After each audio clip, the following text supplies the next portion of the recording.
Section 6(9) of the Act allows any person, prior to the approval hearing and by written statement on oath, to provide the clerk with evidence contesting the suitability of a candidate to hold the office to which the candidate has been nominated. In compliance with this requirement, the clerk of the National Assembly published advertisements in the local dailies on 24th July and 25th July 2024, inviting the public to submit affidavits contesting the suitability of any nominee. The deadline for submission of the written memoranda was 31st July 2024 for the first batch of 10 nominees and 1st August 2024 for the second batch of 10 nominees. As at this morning, the committee has received a mixed basket of over 1,300 submissions. 187 of these submissions are in the form of the affidavits contemplated under Section 6(9) of the Act. The rest of the submissions either generally oppose appointment of one or more nominees, are repetitions, are filed in support of the nominees, or are unrelated to the exercise. Those unrelated to the exercise include applications for appointment as cabinet secretaries in the place of some of the nominees. Some of the statements, somebody simply writes, I reject. Another one just says, I oppose. Another one simply says, unsuitable, with no reasons and not in compliance with the law. I want to assure the Kenyan public that the Committee on Appointments shall thoroughly scrutinize each submission made with regard to the approval hearings. Where the submissions received are not in the form of affidavits as required by the Act, the committee shall, as far as practicable, include the concerns raised in the submissions in the questions that it will pose to the nominees. It is only through this that the committee may conclusively determine the suitability of the nominees for appointment. It's important to point out also that not all the submissions oppose the nominations.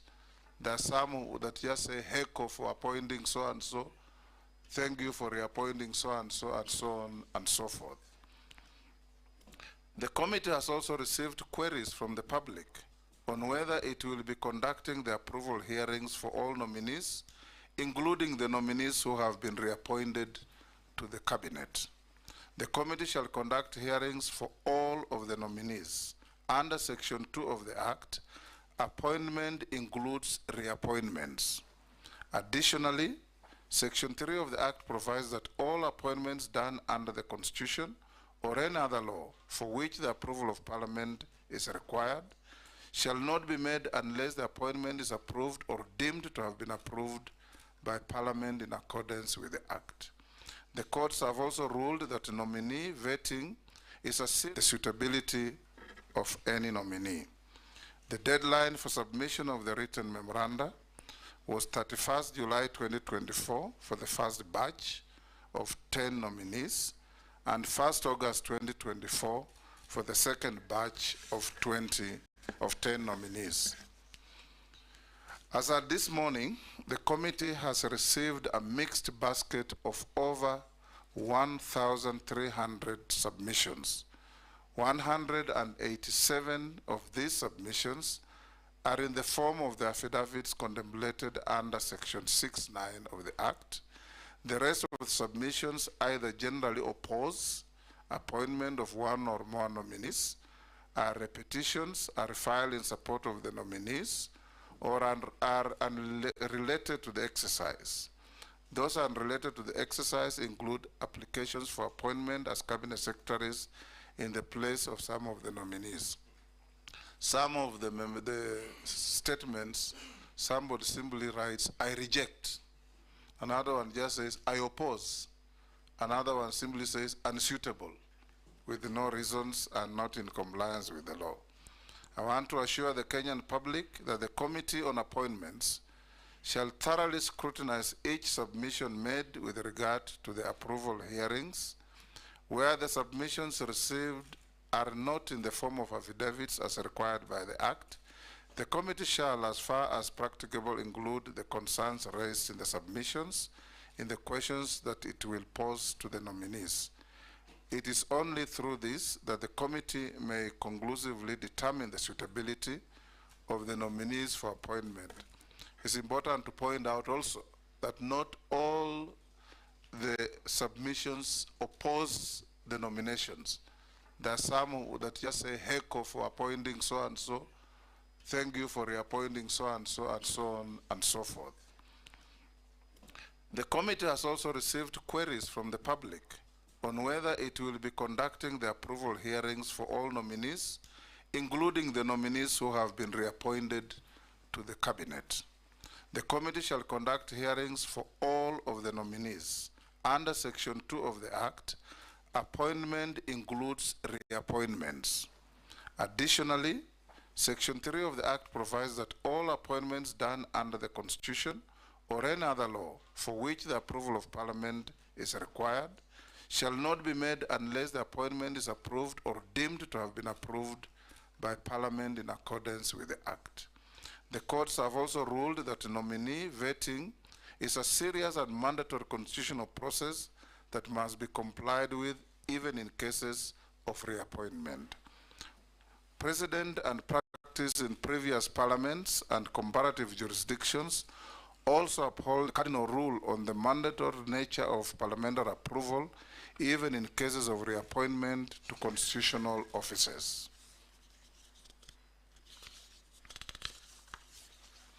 Article 132 of the Constitution confers upon the President the power to nominate and, with the approval of the National Assembly, appoint cabinet secretaries in accordance with Article 152 of the Constitution.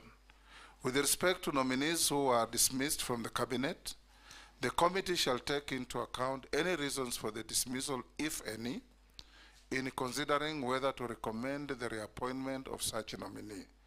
The determination of the question of whether such a nominee is suitable for reappointment rests solely with the National Assembly. After the conclusion of the approval hearings, the committee shall table its report in the House with recommendations either approving or rejecting the nominees for appointment. In conclusion, the Committee on Appointments shall conduct the approval hearings guided by the Constitution, the Act, and all other relevant laws. I thank you. We'll now invite, the Sergeant to administer the oath to the Honorable Professor Kindiki.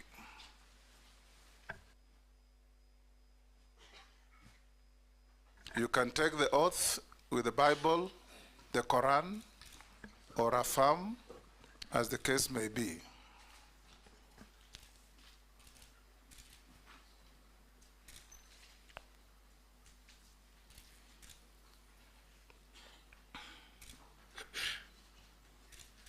I, Kindiki, do swear the evidence that I shall give before this committee on the matter under its consideration shall be the truth, the whole truth, and nothing but the truth. So help me God.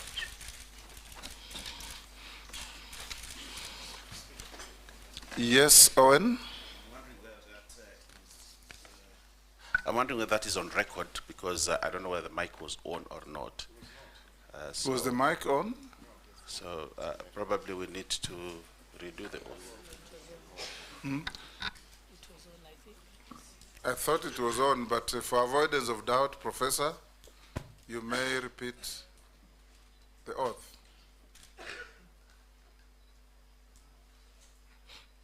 I, Kindiki, do swear that the evidence I shall give before this committee on the matter under its consideration shall be the truth, the whole truth, and nothing but the truth.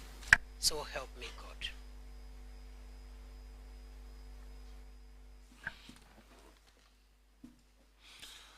Welcome to the Committee of Parliament, Professor.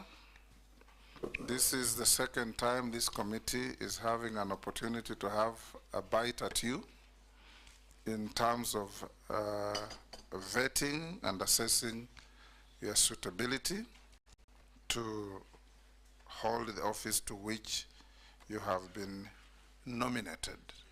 Before we start, we'll do some quick introduction of the team or the committee that's going to interrogate you.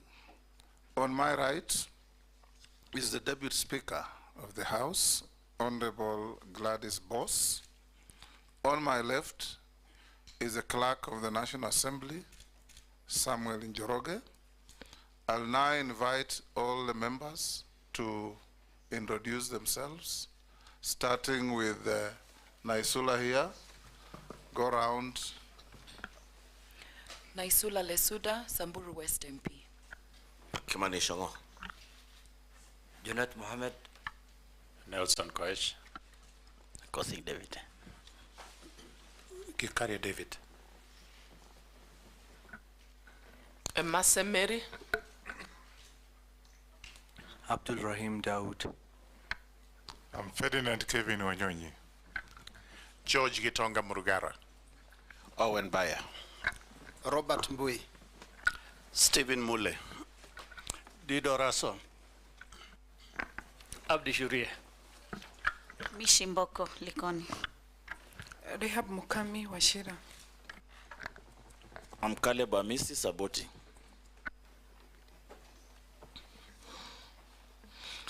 We also have the Secretariat that is supporting this process, led by the Deputy Clerk, Sarah Kyoko, where is she? And all those good people sitting behind, who will be giving us some behind the curtain support. Professor Kindiki, welcome.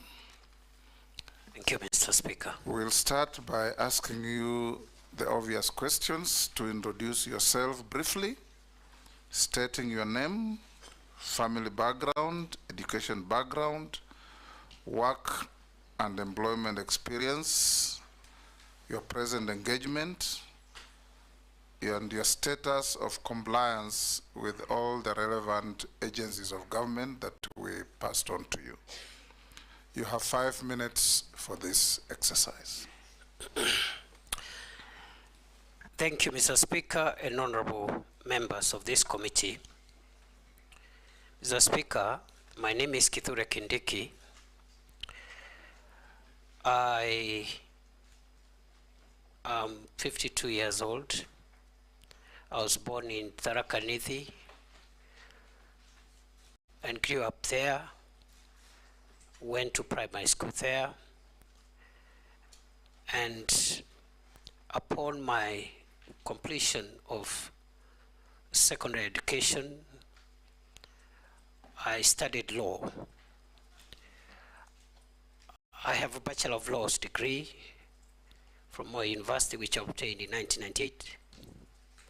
I have a Master of Law from the University of Pretoria, and I have a PhD in International Law from the University of Pretoria, which I obtained in 2002. I am married, I have 3 children, and I have worked in the last 26 years in various capacities. I'm an advocate of the High Court of Kenya of 24 years standing. And in the process of my career, Honorable Speaker, I have worked as a lecturer. I taught at Moi University for 3 years and later on at the University of Nairobi for 9 years. I rose from the position of assistant lecturer until I became Associate Dean of the Faculty of Law at the University of Nairobi. In between, I was head of Department of Public Law. I have been licensed to practice law in Kenya, but also before international courts and tribunals, including the International Criminal Court, where I still remain in the list of Defense Counsel. Mr. Speaker, sir, I've been consulted for many organizations, including UN agencies, regional organizations like IGAD, COMESA, African Union, East African Community, and also I am a member of a number of professional organizations, including the Academic Council for the United Nations System, the International Association on the Study of Forced Migration, the International Commission of Jurists, the East African Law Society, and the Law Society of Kenya. I submit. Thank you. Status of compliance. Mr. Speaker, sir, I have filed to Parliament through the clerk my compliance with the Higher Education Loans Board, my compliance with the Kenya Revenue Authority in terms of tax compliance. I also have filed my compliance with all the other statutory bodies, including EACC, as well as the clearance from a recognized credit bureau, as was guided. And therefore, I want to submit, Mr. Speaker, that I've complied with all the statutory requirements as was guided by this House. And you have all the documents? Yes, I do. You'll pass them on to that sergeant next to you to give to Sarah Kyoko to have a look at? Does that include the certificates? Yes, yes. Okay, all right. She'll compare with the copies that you sent to Parliament.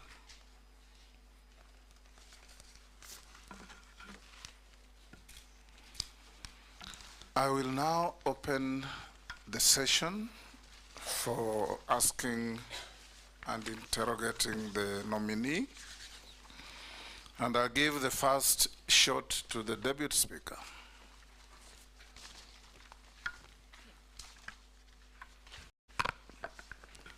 Professor Kindiki, I know this is within your knowledge that the Maraga Task Force on Police Reforms identified many challenges in the National Police Service, the Kenya Prison Service, and the National Youth Service as underfunding, endemic corruption, poor handling of human capital and development. So could you highlight for us some of the police reforms that you undertook during your just ended tenure as Cabinet Secretary for Interior Internal National Administration? And also, if approved, what are some of the measures that you will put in place to implement some of those recommendations? Thank you. Thank you very much, Mr. Speaker. I forgot to say between 2022 and 11th July 2024, I was the Cabinet Secretary for Interior and National Administration. Mr. Speaker, in response to the question by the Deputy Speaker, I respond as follows. That the task force that was established to recommend legal, policy, institutional, and other reforms in the National Police Service and the Kenya Prison Service made far-reaching recommendations on a number of issues, including welfare issues, leadership and accountability issues, career progression and succession management in the National Police Service, and also operational capabilities, equipment, and so forth. Mr. Speaker, sir, that task force recommended 221 recommendations that require administrative action. It also recommended a further 178 recommendations which require funding but do not require any changes in law or policy. The task force recommended another 177 recommendations, which may not require funding, but require legislative and policy changes. And finally, the task force recommended 23 recommendations in connection with the National Police Service, not the Kenya Prison Service. 23 of them that require consultations and concurrence with the National Security Council. We have, in the period when I have been the Cabinet Secretary for Interior, we have been able to take action on some of the recommendations that did not require legal or policy changes. For example, we've rolled out a massive police equipment modernization program, which will be rolled out in 5 years. And already under my leadership, we were able to convince the government and the National Treasury to allocate 7 billion shillings, which has already been spent to buy air and land assets to assist officers who have been exposed to great danger, those that are helping to keep the country safe in the front line, in the fight against terror, the fight against banditry and other sophisticated organized crimes. And therefore, this equipment is already up and running, especially mine resistance, ambush protected vehicles, armored personnel carriers, personal protection equipment, and also aerial unmanned vehicles, which are commonly known as drones. And we've been able to restore the police air wing, which had collapsed. And we have some of the aircrafts which are now operational and helping us with air surveillance. And we have also hoping in the next financial year, if I am approved by this House, we'll be able to purchase additional gunship helicopters to help us finish the remaining work in terms of the fight against terror, the fight against banditry and other organized crimes.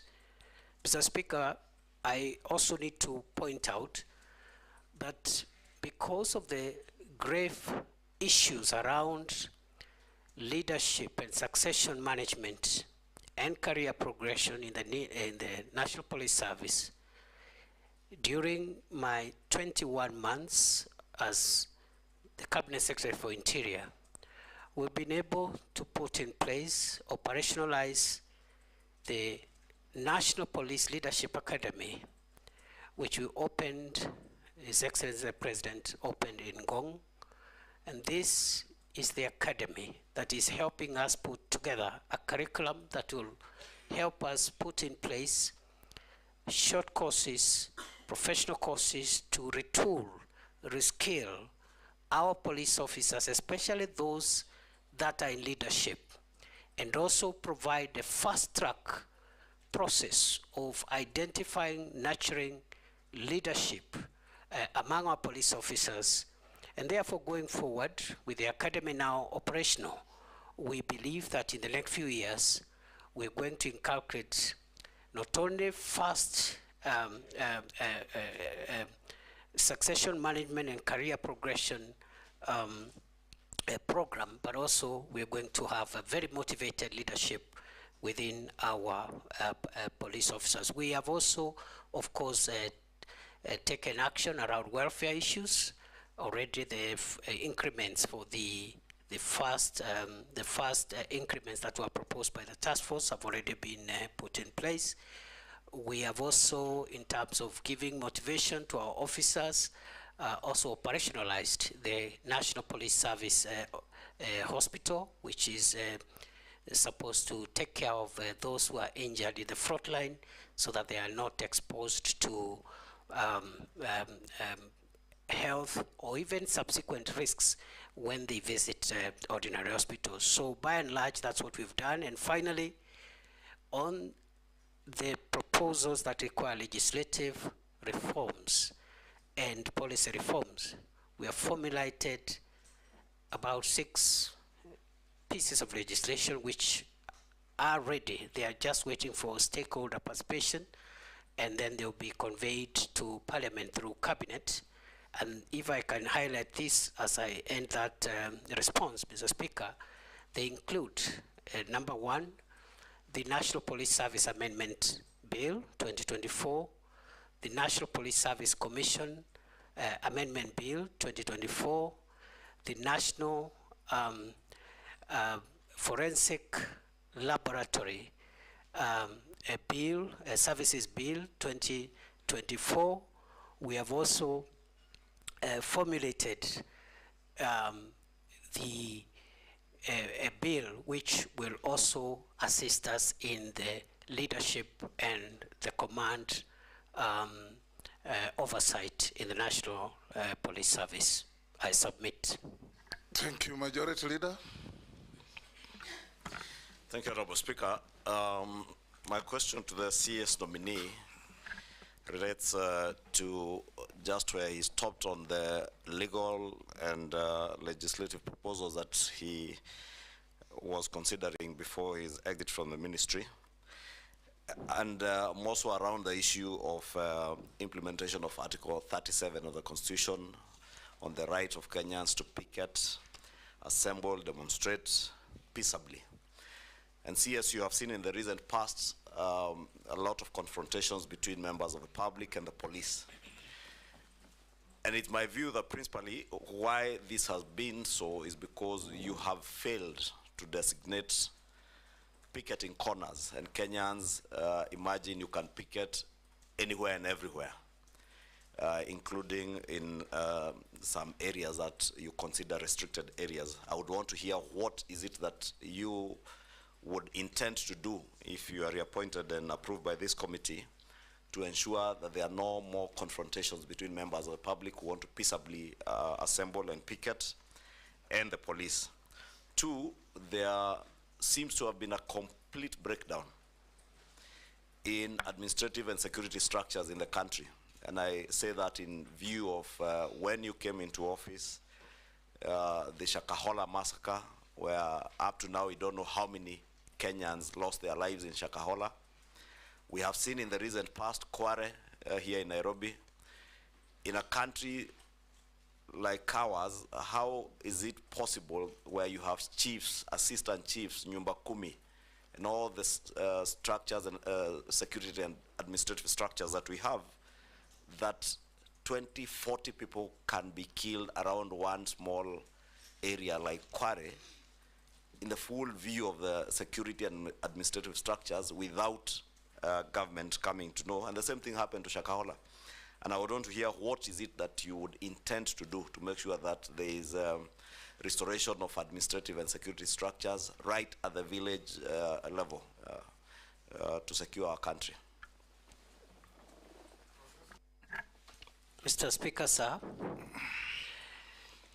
it is true there is work that requires to be done to ensure that the people of Kenya enjoy their constitutional right and freedom to assemble, picket, and demonstrate, and present petitions to public authorities, while at the same time maintaining public order and also ensuring the rights of other people.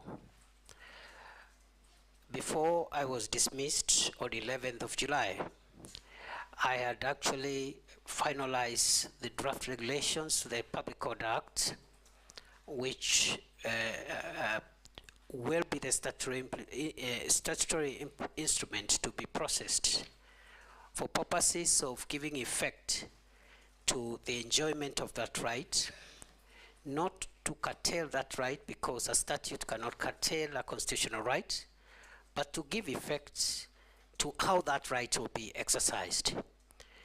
those draft regulations, when completed, will be able to help the police do a number of things. Number one, obligate the police to escort protesters and provide security for them, but also to ensure protesters don't run amok and overrun members of the public who are not protesting.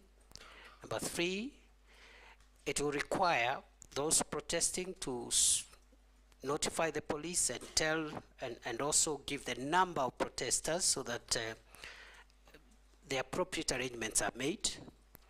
It will also obligate public institutions in all arms of government, all public institutions, to designate an area within their premises or within the vicinity of their premises where a group of protesters who want to present petitions can stand, demonstrate, and present petitions to that public office or that public institution.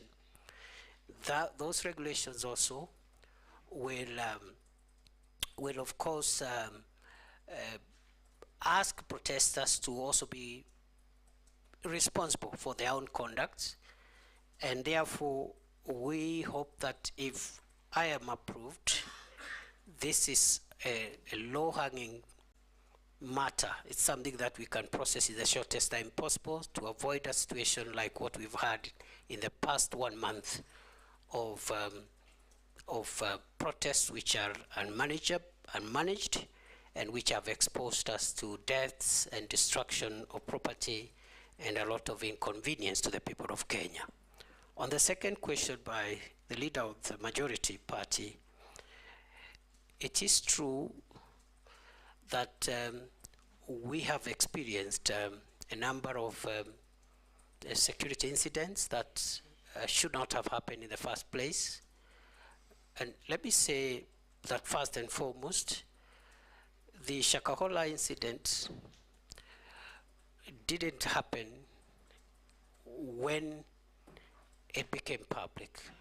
It happened over quite a number of years, and it's an indictment actually on our ability as a country to be able to prevent some of these sophisticated crimes from hurting our people.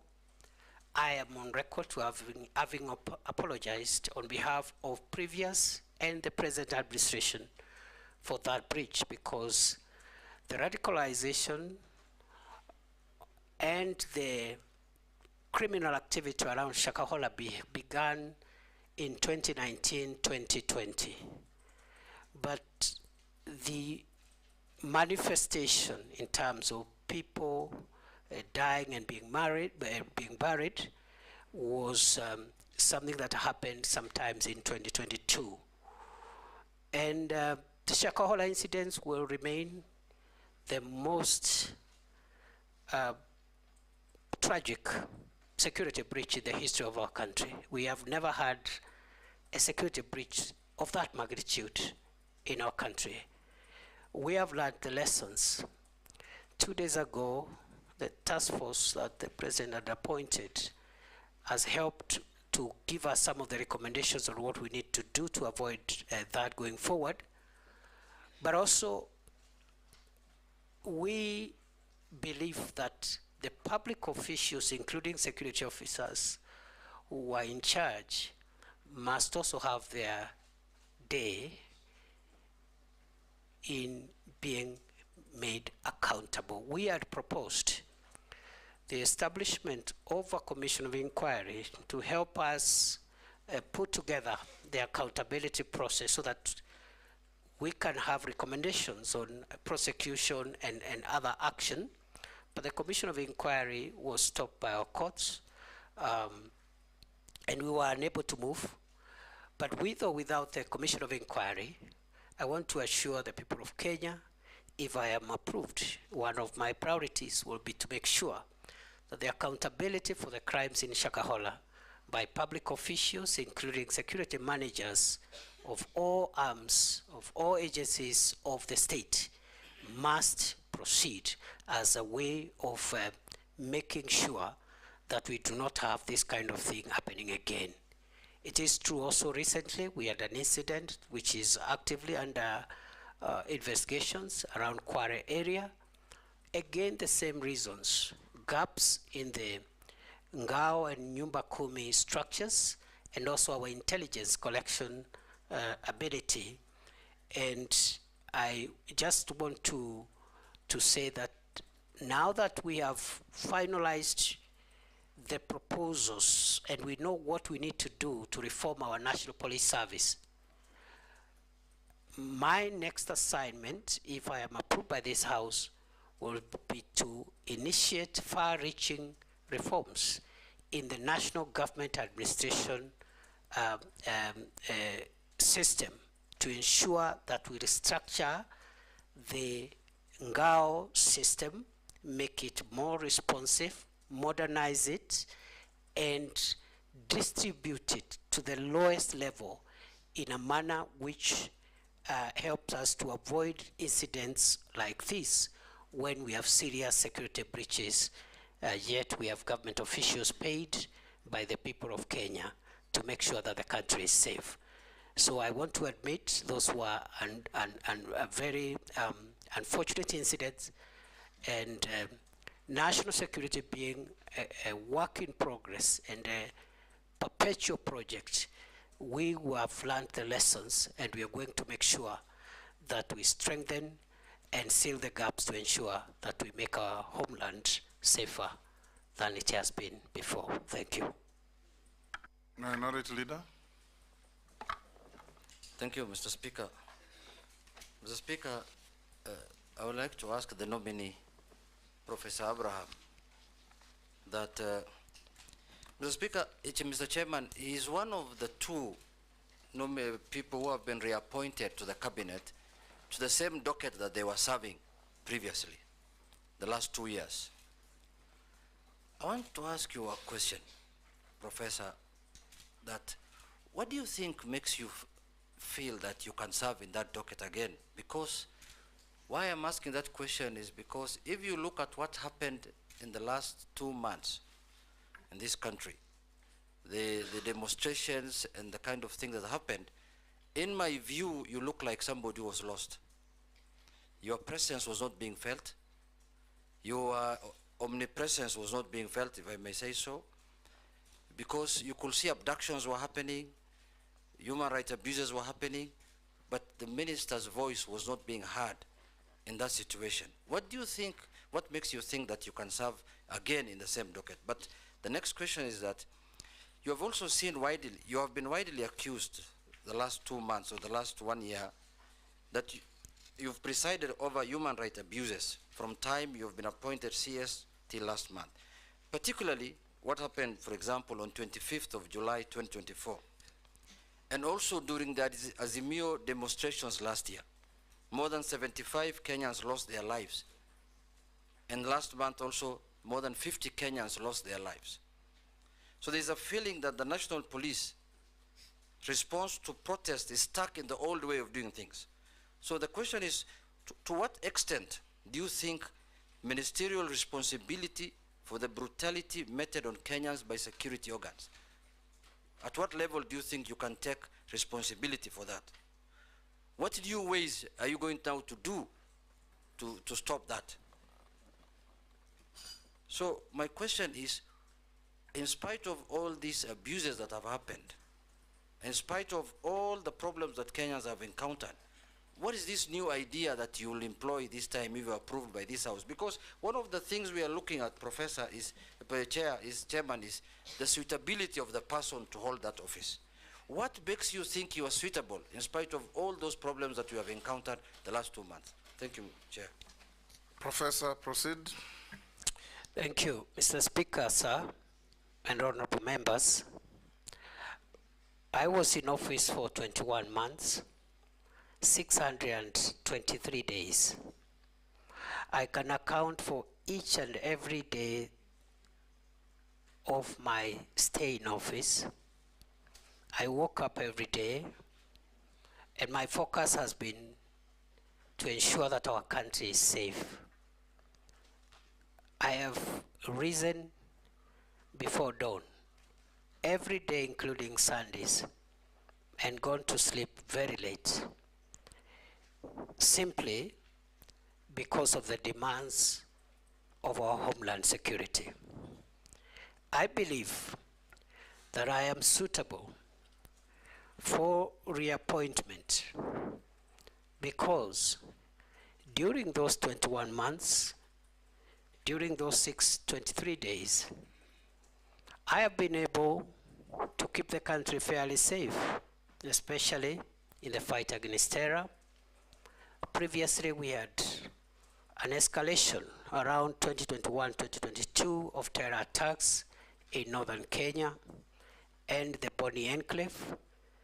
And in the past 2 years, approximately, we've had stability in northern Kenya and Lamu. I believe I am suitable, Honorable Speaker, because the crime of banditry has been reduced significantly, in my estimation, by more than 75%, even if pockets of insecurity continue to be experienced. And we do know where the gaps are and what needs to be done to even bring this problem to a complete end. Mr. Speaker, I have visited all the 47 counties, some of the counties numerous times.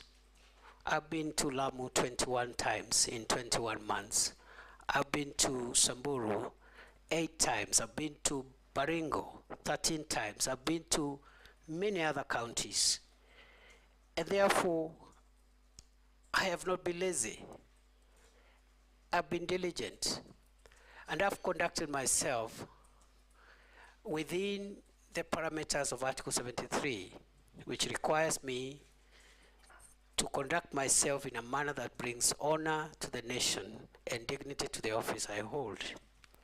I have worked with officers at the headquarters, but I've also sat down in numerous meetings to work with officers at regional, county, and sub-county levels to make sure that we share decision-making processes and decision implementation processes. I believe, Mr. Speaker, the question has been directed to the events of the recent weeks. And I want to respond as follows. That the reason that I didn't talk every day is because the events the Honorable Member is referring to were mainly operational issues. The work of the Minister, the Cabinet Secretary for Interior, as envisaged in Article 245 of the Constitution, is to give the organs of national security that fall under that ministry policy direction and policy guidance, and in particular because we are talking about the police. Mr. Speaker, the police is under independent command, Article 245, paragraph 2. There are only two people who can give the Inspector General of Police directives. First, the Cabinet Secretary for Interior, but only on policy issues. Number two, the the Director of Public Prosecutions in matters in investigations of criminal activities. Other than that, operational matters are handled by the command of the National Police Service, and therefore the Minister doesn't give operational directives. We have communicated the policy during my time in office, the policy of the Kenya Kwanza administration on policing, which includes zero tolerance on extrajudicial killings, zero tolerance on abuse of human rights, and restraints in the use of force. Limited only, the use of force being limited only to cases contemplated in the Constitution and the National Police Service act and the schedule thereto in the defense of life of the officer or the life of the people of Kenya. Therefore, it is unfortunate that during a recent protest, we witnessed the death of 42 Kenyans. We also had injuries, 486 civilians and 385 police officers were injured. We had about 1,387 arrests. We had 54 police cars destroyed and 110 motor vehicles belonging to the people of Kenya also destroyed in those protests. And therefore, I want to submit as follows: that the operational responsibility of policing lies with the command of the National Police Service. It is my estimation that on a broader scale of things, generally, the police tried their best to protect the country against mobs of criminals, arsonists, and other dangerous people, including those who visited Parliament and wanted to kill parliamentarians and other people. The police did their best. And in the event, as it is possible, that any officer went beyond what is allowed in terms of the use of force, it is now the work of the independent police oversight authority and other accountability agencies to help the country to bring to closure the issue of justice for excess use of force. I want to submit as follows, Mr. Speaker, that even beyond the police having independent operational command, the issue of the use of firearms by a police officer is individual. If you read the National Police Service Act and the Schedule 6 to that Act, every police officer has individual responsibility on how they use firearms. You cannot, the Inspector General of Police will not be there to tell the police, the officer, shoot this one, don't shoot this one. There will be an operational order that will generally guide the police officer. So the accountability of the IG will be on the operational order, which is publicly available, whether that operational order met the constitutional threshold, but the use of force by individual officers is an individual responsibility issue. Other than that, I commend generally those officers who tried their best in very difficult circumstances to help the country come to terms with what happened, and hope and will see to it, if I am reappointed, that the accountability for those who violated the law is pursued conclusively. I submit.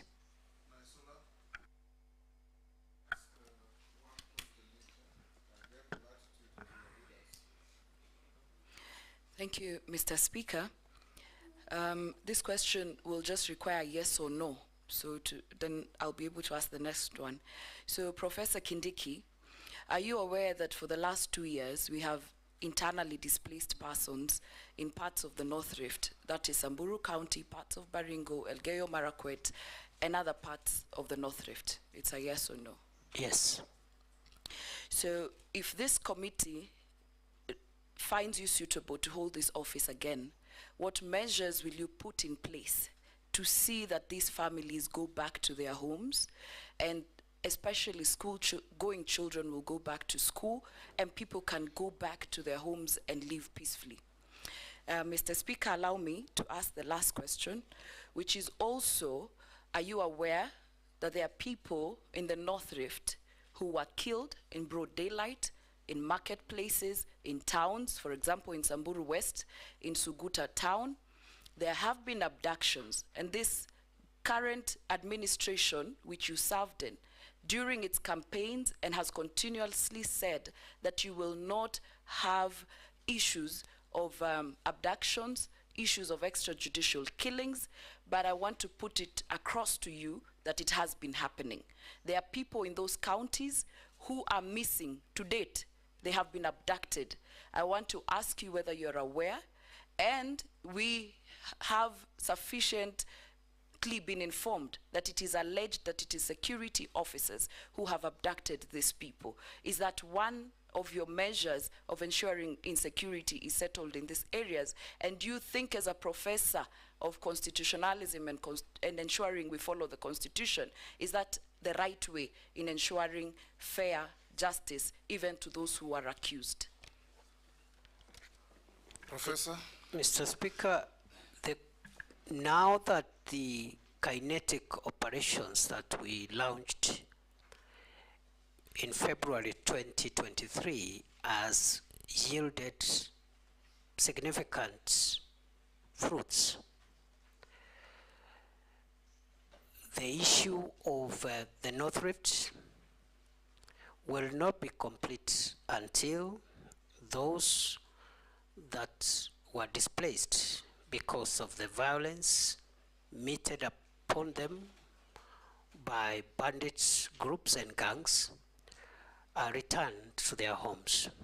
And therefore, it is going to be my priority, if I am approved by this House, to make sure that in line with the rights of every Kenyan under the Constitution and the relevant instruments, including international instruments on the prevention of internal displacement, we're going to resettle, facilitate the resettlement and reintegration of all communities that were displaced by the menace of banditry. Secondly, I've been asked to respond to the allegations about abduction. During my tenure as minister, I made it clearly, clear to the police that abductions, extrajudicial killings, and extra-constitutional means of apprehending offenders is against government policy, is against the Constitution, is against international law. I must hasten to say my observation, because I've been in the front line more than any other place, especially in North Rift, in northern Kenya, and the Boni Enclave. The officers who served in the special units in counter-terrorism and counter-banditry, the formed up units, have been quite professional, generally. But just as I've said in the previous question, in the event there are any infractions, there are any reported infractions and excesses by the special forces that are helping us to fight banditry, again, IPOA and other accountability mechanisms must be put in place to ensure that we do not spoil the very good work that is being done by our officers in the front line. Some of them have died, others have lost limb, officers have been destituted. Point of order, Chairman, I was saying that, you know, the nominee is a professor, and professors teach in the university, so he can answer questions like somebody who's in class teaching us. I was requesting through the chair that, through the chairman, that he can do faster. Chair. Professor, be concise and precise and to the point. I submit. Thank you. Nelson, we'll just come around. Yes. Thank you, Honorable Speaker. Professor Kindiki, it's unprecedented that twice in 2 years we've had to apply Section 241 of our Constitution in deploying our officers, our military officers, to back up the police, both to quell the protest and initially sent to the North Rift. What exactly is the state of our police force? There are so many things that are flying around gossip that, number one, our officers, police officers could be demoralized. Number two, is there a situation that you feel the police at some point are very hesitant to execute some of the assignments they're given because of lack of morale? And you as a CS, the accusations that you've not helped in boosting the morale of our police officers. What exactly is the state of our police force? Professor? Mr. Speaker, yes, we have applied Article 241 twice. And I think there is nothing abnormal with that, Mr. Speaker, because that is why that article exists. So that whenever there is need, the National Police Service may request the support of the Kenya Defence Forces to handle either an emergency or a disastrous situation. On the case of the North Rift, it was important to get the support of the KDF because at that time the National Police Air Wing had collapsed. Right now it's operational. We didn't have air assets, we didn't have adequate long-range unmanned aerial vehicles, and therefore we needed the support of the military. But the effort in North Rift is police-led. In fact, the military has been supportive in the periphery. It's police-led. Even in terms of numbers, we have 4,500 police officers against less than 1,000 KDF officers. With regard to the recent emergency we had, again, what we had on 25th of June was unprecedented. And our calling of the KDF was simply to put them on standby should they be needed. And you've seen they have not been needed. But it was a precaution because the criminals who wanted to burn Parliament were also threatening to burn State House and other critical installations. So if that was not reason enough to put KDF on standby legally, I don't think any other situation would have met threshold, because what we faced in the last month, in our view, was existential threat, not just to the arms of government, but to the state itself. And therefore, the police is in good shape. There are issues of welfare, which we are handling. I've already mentioned about the salary increments, which we have started implementing. There's issues around housing. There are also issues about leave and so forth and so on. Medication, I've just talked about the hospital that we've established for them, fully fledged level 4 hospital. We have one for the border police again, which again we operationalized under my leadership in Kanyonyo for the formed up units.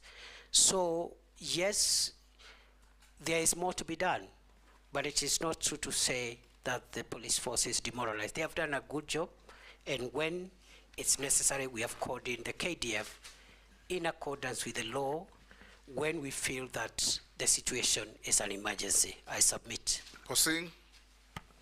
I thank you, Honorable Speaker, for giving me this opportunity. Professor, and Honorable Chairman, I want to rely on section, I'm on this side, Professor. I want to rely on Section 6 and Section 7 of the Act in terms of suitability of the candidate to the position he has been nominated. And in this respect, Honorable Speaker, I want to take the Minister in terms of suitability on his credibility in terms of respecting what he says, in terms of implementing what he says. Because this is the second time he's been given a chance. And Speaker, I want also the nominee to know that absence of war is not necessarily peace. Whatever is happening in the North Rift, Honorable Speaker, there is relative peace. There's no war, but it might not necessarily mean peace. What am I saying, Honorable Speaker? The candidate, as an example, the candidate came to the North Rift. We had engagement as leaders of the North Rift, and specifically West Pokot County, as an example of the entire country. I don't know what happened, so what the minister did in the other places, but possibly maybe he did what he did in West Pokot, which is, we agreed on a number of issues, Honorable Speaker, in terms of strategies of bringing peace, including establishment of sub-locations or bringing even the security near to the people so that we avoid the Shakaola things and so on. And the minister agreed with the Honorable Speaker with us in West Pokot. And we also agreed to put security in strategic areas. It might happen in other parts of the country. The minister agreed. And Speaker, nothing happened. Nothing has happened so far. Now, if Parliament sees it fit and approves the minister again for this position, what's going to happen? What is the minister going to do different, Honorable Speaker, to gain credibility among people, among Kenyans themselves, who might feel that the minister lied to them? And finally, Speaker, take home for the minister. This idea of giving police accounting, as an accounting, or to manage their own money as an accounting officer, I want the minister to take home in terms of the security, the strategic security of this country. What does that mean in terms of security of this country? Going into the future, there are critics, Honorable Speaker, that say, how do you give the police the gun and you also give them the money? What's going to happen? It might pose a serious security in this country going forward, maybe many years in the future. I thank you, Honorable Speaker. Professor. Thank you, Mr. Speaker. Mr. Speaker, it is true that... Those are just two simple questions. Did you honor what you did and said in Pokot? And is the police fund tenable? Very simple. Mr. Speaker, it is true that some of the things that I promised have not been realized, especially the issue of operationalization of new administrative units. But it is also true that some of the things I promised have been realized, and I thought the honorable member would be kind enough to notify the House and the country that during the same consultations I had promised that we will provide, train and equip 200 National Police Reservists for West Pokot, which we did. Number two, we had promised to set up a security camp at a place formerly called Lami Nyeusi, which is now called Lami Nyeupe, which we did, and so many other things we did. But the issue of the units is outstanding, and not just for West Pokot, but also for a few other counties, including some parts of Baringo, Samburu, and a few other counties that did not benefit from the operationalization of units, and that is work that we are going to complete if we are reappointed. On the second question, I do not think there is a problem with giving the National Police Service money and control over resources relating to their operations. The operational budgets of the police must be run by the National Police Service themselves, and not by the ministry, not by the Office of the President. And in my view, if there are issues of lack of effectiveness, it is not because the police have their own budget. If anything, it should help them even work more efficiently. Therefore, the question should be, now that the police have their operational budget, what prevents them from serving the people of Kenya in a better manner? And those are issues that we'll be looking at if we are reappointed. In any case, Parliament oversights the use of that money. Gikaria? Thank you, Chair. Professor Kindiki, in the recent past in this demonstration, two young men, Michael Kihunga Nyagodhie and another young man called Kevin Maganga, were shot dead in Nakuru. The family has been trying to get some information from IPOA. It is alleged that the IPOA is not receiving required information from the police service. This has posed a great challenge to IPOA executing its oversight mandate. If approved for this appointment, Honorable Kindiki, what steps will you take to ensure that the two institutions work seamlessly for the benefit of Kenyans? And secondly, how will you strengthen IPOA so as to execute its mandate? Second, the Honorable Chair, is about urban criminal gang activities. In the urban areas, particularly in Nakuru, a criminal gang called Confirm, which by what the citizens claim has brought about 5 deaths in every month and hundreds of injuries. Maybe if you're approved and confirmed, what are the steps that you'll take to reduce the increase of criminal activities in urban areas, and particularly in Nakuru, specifically the confirmed criminal gang? Thank you, Chair. Professor. Mr. Speaker, on the first issue, the relationship between IPOA and the National Police Service is an ongoing conversation, and it's not unusual. It happens all over the world that the police and the bodies oversight them have normal institutional tensions. We have, during our tenure in office, we have encouraged these institutions to work together because each one of them is playing an important role.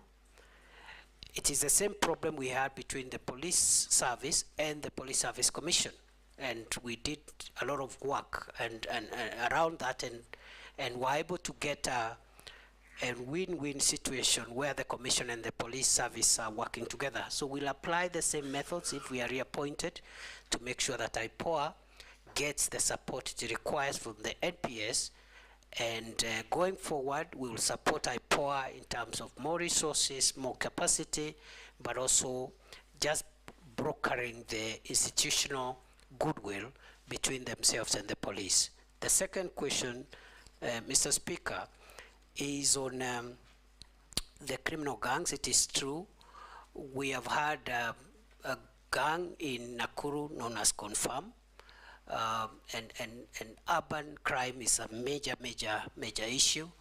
When I took over as CS for Interior, October 2022, there was a lot of gang violence and gang crime in Nairobi. We've been able to reduce and suppress the Nairobi urban criminal activity significantly. We hope that the Nakuru matter could also be resolved, and before I was dismissed from office, I had had a meeting with the leaders of Nakuru County, and we had agreed that according to the feedback the leaders gave us, we needed to change the command, because sometimes many of these performance issues are based on the right command. So we are going to work on it to ensure that we eliminate that gang and other urban gangs in Mombasa and a few other towns that are suffering the same problem. Robert Mbui. Thank you, Mr. Speaker. Professor, Kenya's constitution borrows very heavily from the US one, particularly issues to do with the Bill of Rights. And you swore to uphold this constitution and protect it. Recently, you saw in the US that a gunman tried to shoot a presidential nominee and was actually brought down, but despite that, and even missed, but despite that, the head of Secret Service resigned their post. Now in Kenya, during your tenure as CS, over 100 Kenyans have been killed, murdered by the police. You know that maybe over 1,000 people have been injured, And property worth billions of shillings has been destroyed. Not to forget that a lot of Kenyans have also been abducted, and as we are talking, there are still people, families that are still looking for their loved ones. Now, we did see that the Inspector General of Police resigned. Do you think that as a CS, you should not also have taken responsibility, political responsibility for that failure that the resignation confirms, and also either resigned or declined the appointment? It's also important to note that during these demos that were held, a lot of people were shot. And there is clamor and request and, for justice. In fact, I've attended, one of them was a constituent, Erickson Mutisia, and we've gone to those funerals, and the families are asking for justice. You have forensic evidence because you have the bullets, and you know that every bullet that comes from a gun can be traced. Why have we not seen arrests and arraignment in court of the police officers that are accused or that were involved in these shootings? Because that would appease the public a little bit. Allow me, Mr. Speaker, to also point out that the CS has had, the nominee has had a very illustrious career. And, PhD, you've done consultancy all over. And when you are here for the approval hearings in 2022, after all those many years of working, your wealth was at 544 million. Now, 2 years later, your wealth now is at 694 million. That is a whopping 150 million shillings more. Maybe you could explain to us, is this increase probably related to the office that you hold? It would be important for us to know. And finally, Mr. Speaker, too many questions, Robert. Mr. Speaker, just one last one, because we are doing very well with time, Mr. Speaker.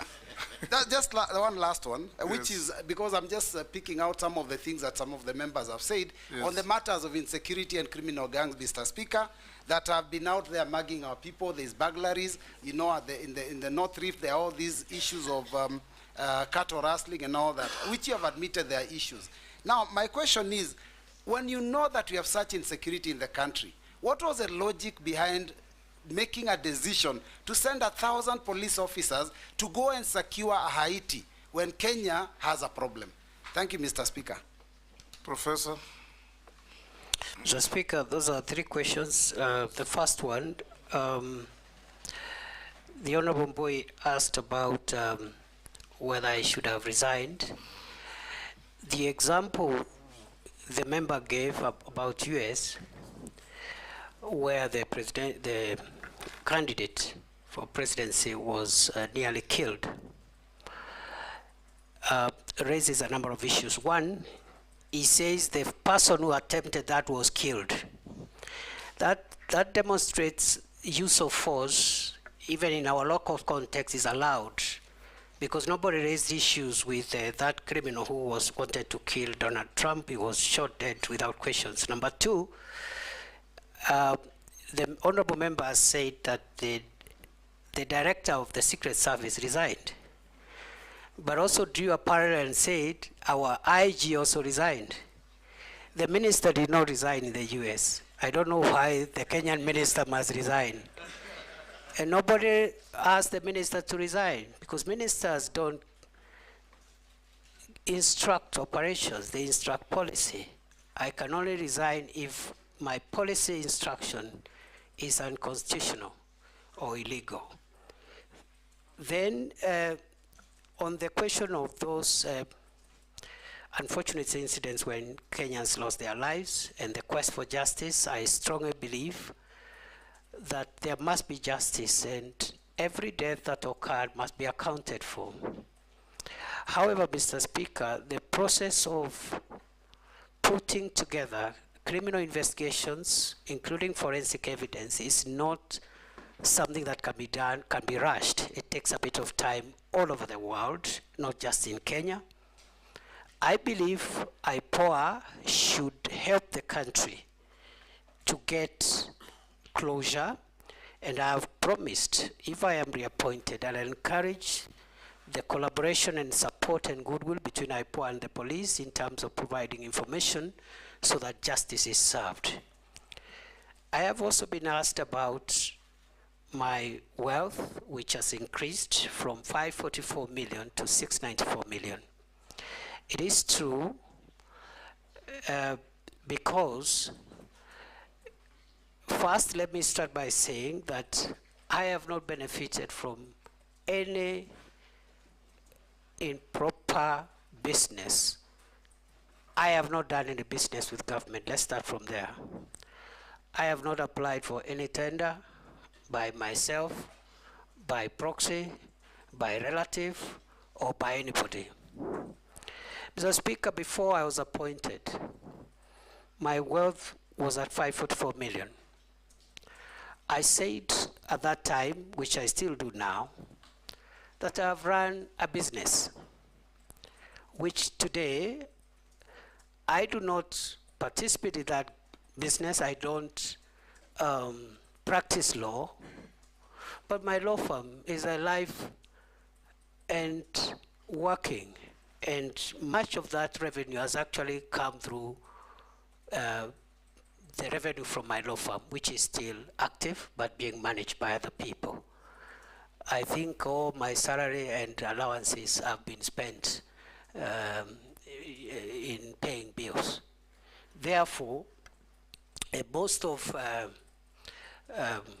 the increment in my net worth is because of three things. One, the legal fees, some of which was actually pending by the time I was being appointed, and I said it here, that there are some unpaid legal fees, which some of them were paid. In fact, I remember 2 months after I was appointed, one of the clients paid a significant amount of legal fees, which had been pending.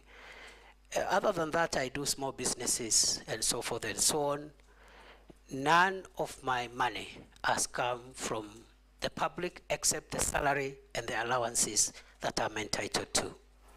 Lastly, on Haiti, it is true that the government of Kenya, through the National Security Council, decided to deploy our officers in Haiti pursuant to a request by the UN Security Council and the UN General Assembly. These are international obligations. It has not affected our operations, and it is not true to say that since there are problems in Kenya, we cannot also do our international obligations, because all countries in the world do have security issues. They have security matters. Even the country you consider safest has its own security matters. And therefore, it is a great honor for our officers to serve in Haiti. So far, they are doing a good job. I believe they will profile Kenya properly. They will bring honor to our country. And that deployment has not affected our operational capabilities. I submit. Thank you, Speaker. Thank you. Don't be like your neighbor. Ask one question. I'll ask only one question, Mr. Speaker. Professor Kindiki, in your first stint as CS Interior, you are associated with strong statements, such as "we will crush you," you'll be met with the full force of the law, "we will deal with you firmly and deadly," and many other words like that. Statements which seem to fuel police extrajudicial action. And Kenyans have taken notice of such statements that probably they fuel police extrajudicial action, and the use of excessive force, because if you tell people we'll crush you, the police will crush you. That's what it will entail. As you see now, there's a new awakening in this country about what public officers are saying.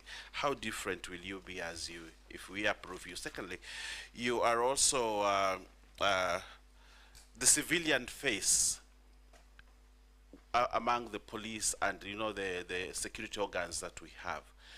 But as you took up this job, probably Professor Kindiki, you became more of them, more of a police officer, not a civilian within. You are donning police uniform, you are all over police choppers, and you behave like a police officer.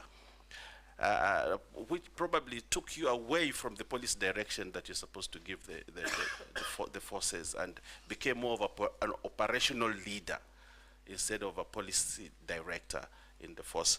How will you be different on this? And probably lastly, you are more in the sky than on earth.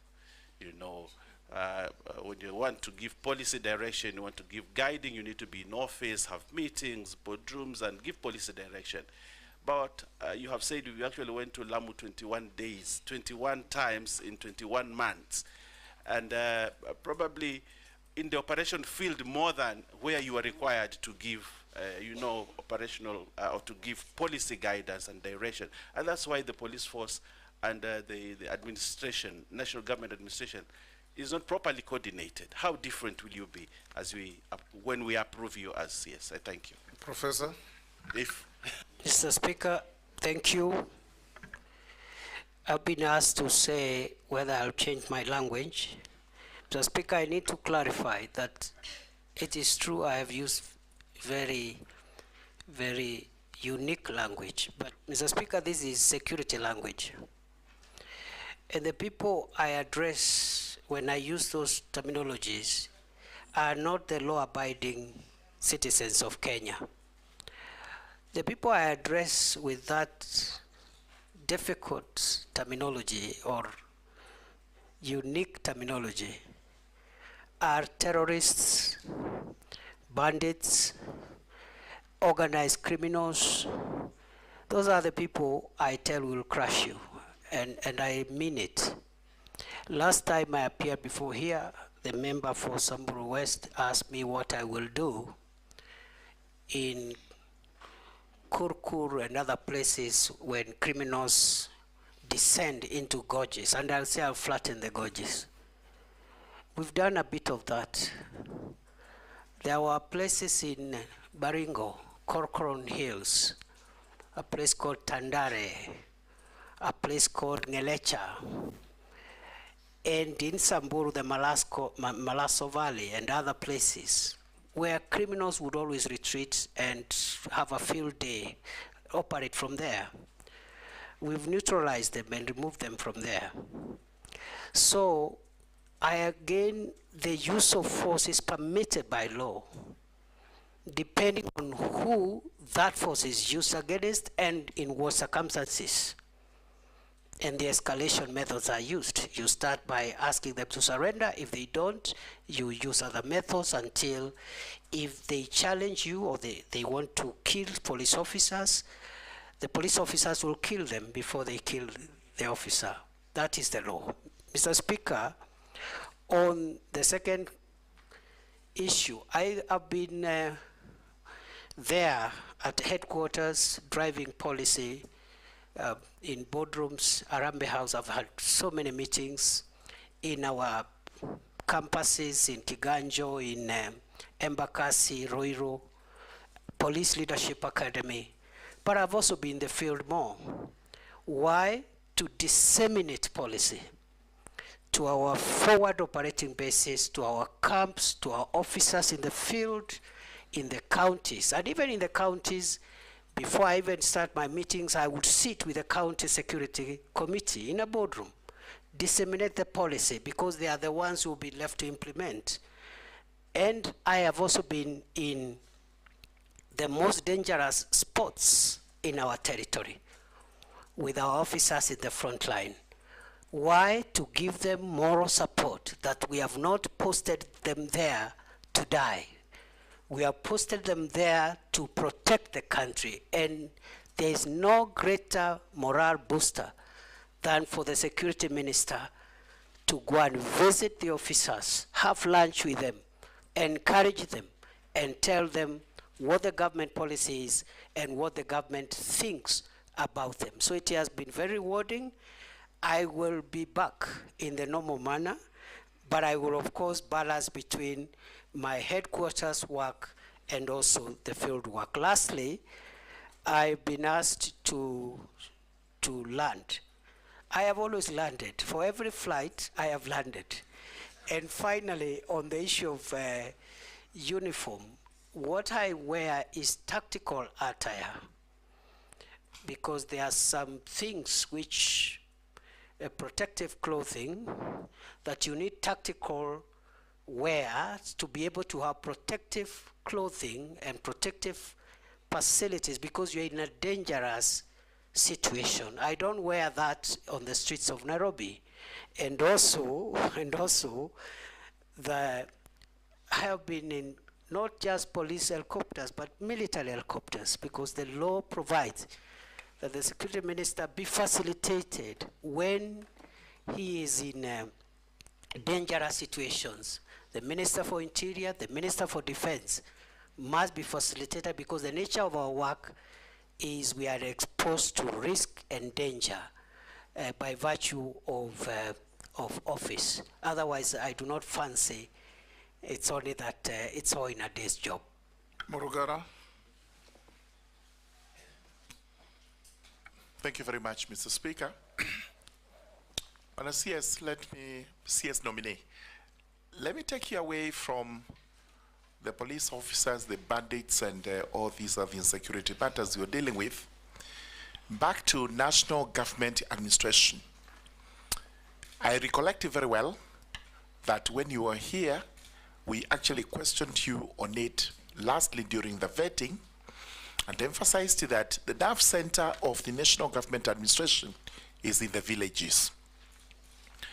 That we do have very serious workers in the villages who possibly are not recognized by the national government, but who play a key role in the service and security provision and everything else, so that we can avert incidents like the Shakahola and the quarry incidents we've talked about.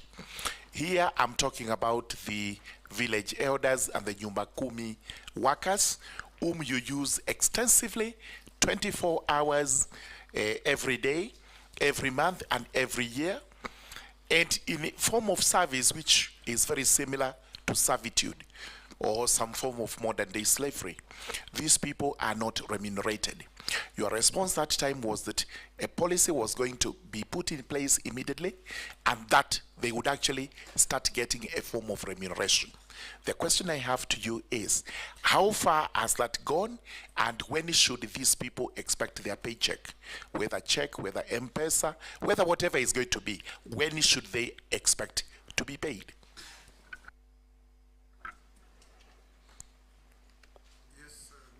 Mr. Speaker, sir, we have finalized the Village Elders Bill 2024. It is one of the 12 pieces of legislation that are awaiting cabinet approval for transmission to Parliament, and therefore that matter will be sorted out in the shortest time possible. I submit.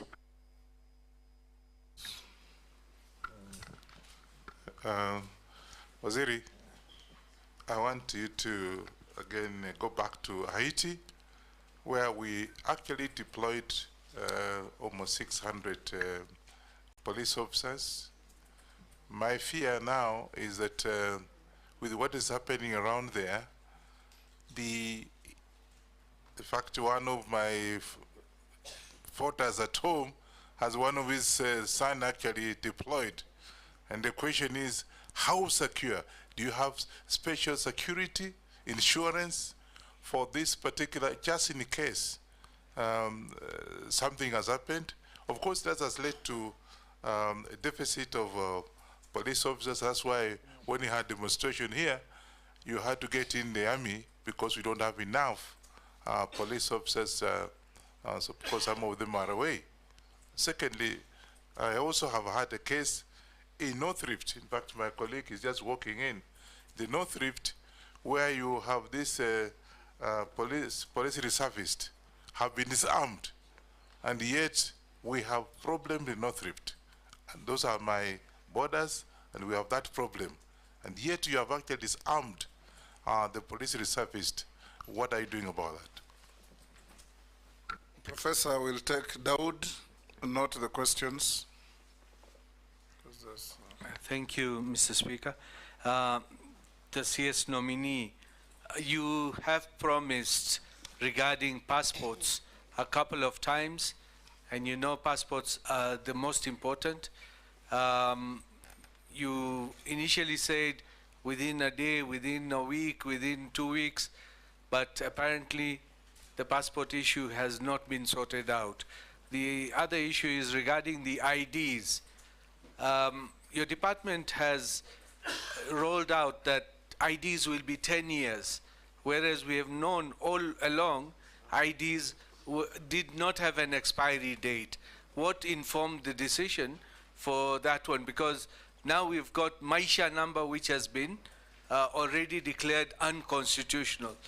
But what was the point of launching Maisha number when we had a Huduma number which did not work? So now, first was we've got the original ID, now Huduma number, now Maisha number.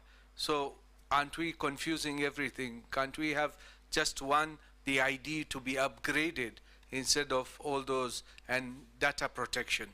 Thank you, Mr. Speaker. Professor, you can answer those from Ferdinand and Rahim. Mr. Speaker, with regard to the question by the member for Kwanza, Haiti is a United Nations mission. Therefore, our officers are covered, insured, paid for by the United Nations, and therefore there is no cause of alarm. But it's also good to report good progress so far, because the officers, they have been able to get part of the critical infrastructure, the port, the airport, the main police station have been recovered, and the hospital have been recovered from the gangs. And some of the gang leaders who were taunting us before have even signed for peace and are willing to engage. So they are doing a good job. We are praying for them. We hope there will be no untoward incidents. With regard to the second issue from the member for Kwanza, it is true we disarmed 400 National Police Reservists who were serving in Trans Nzoia. And there was a reason, because the NPRs were being misused. Number two, Trans Nzoia is fairly peaceful, except along the border, small issues. So we will be vetting and returning on a needs basis a smaller number of NPRs, but the number of 400 NPRs in Trans Nzoia was disproportionate with the challenge that we have in that county compared to other counties that are a little more needy. Then finally, the member for Imenti North asked about passports. When I assumed office, passport was a crisis like no other. Kenyans were waiting for a year, 6 months, 3 months, 8 months. They were bribing. They had to bribe to get passports. We had no printers, and so forth and so on. Today, we have not only paid the pending bills to the suppliers, we have enough printing equipment for personalization of passports. We have even upscaled our system, that is the ICT system, and we have cleared the backlog from 784,000 when it was at the highest, and today there is no backlog. We are issuing passports within 7 days, starting 1st of August, today. That was our deadline. We complied with that deadline 4 weeks ago, at the beginning of July. Our next deadline is therefore to bring the passport waiting period to 3 days by 1st of November this year. And we are on course. I am very happy. This is one area where we've made a lot of progress. Of course, there are small challenges here and there. We believe that we've not eradicated corrupt staff completely. We have a new crop of staff, about 120, but we are not sure that corruption has been eradicated from that directorate, and we are working on that to ensure, we'll be working on that if we are approved, to ensure that we clean up the whole place. With regard to IDs and Huduma number and Maisha number, The reason for the 10-year limit is because of technology, because unlike the ID that we are used to, the second generation ID we have, the third generation ID is a technology card, and technology keeps on growing old, and therefore that's why we have a 10-year period, and that's why even passports, they normally have a time frame. You cannot have a passport for life. That is the idea. It is not to punish Kenyans. The card has a bit of technology chips, and we want to upgrade that chip based on the security threats that will be identified by that time. The Maisha number issue is before court. We hope we will vacate the orders that were issued 2 days ago, because the problem we are having with delays with issuance of IDs is because of court orders.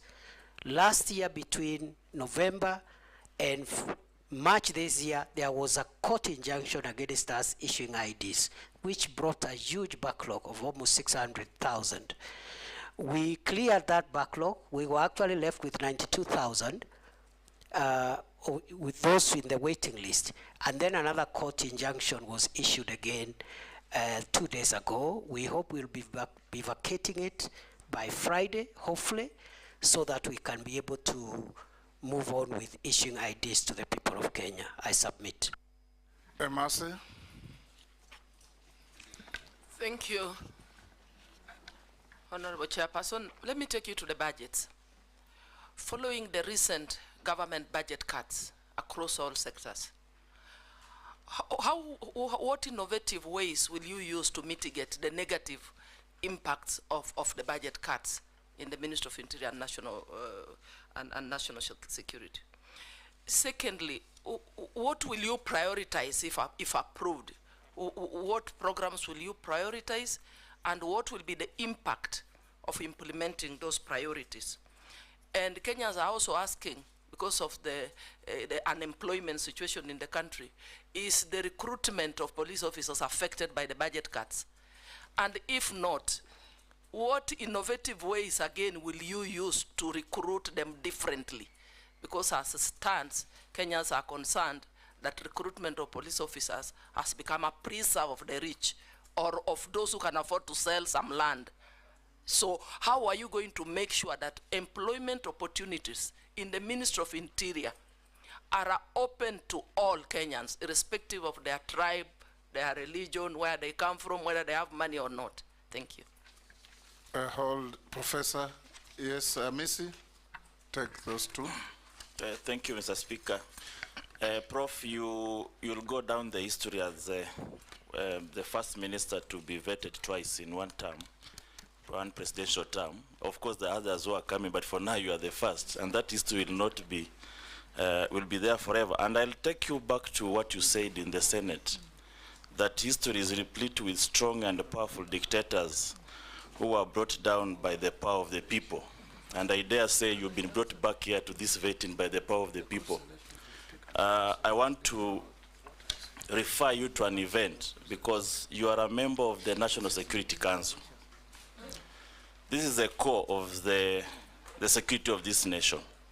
I want to refer you to an event in history in 1962, during the Cuban Missile Crisis, something I know you are much aware of, because you are an international law student or professor.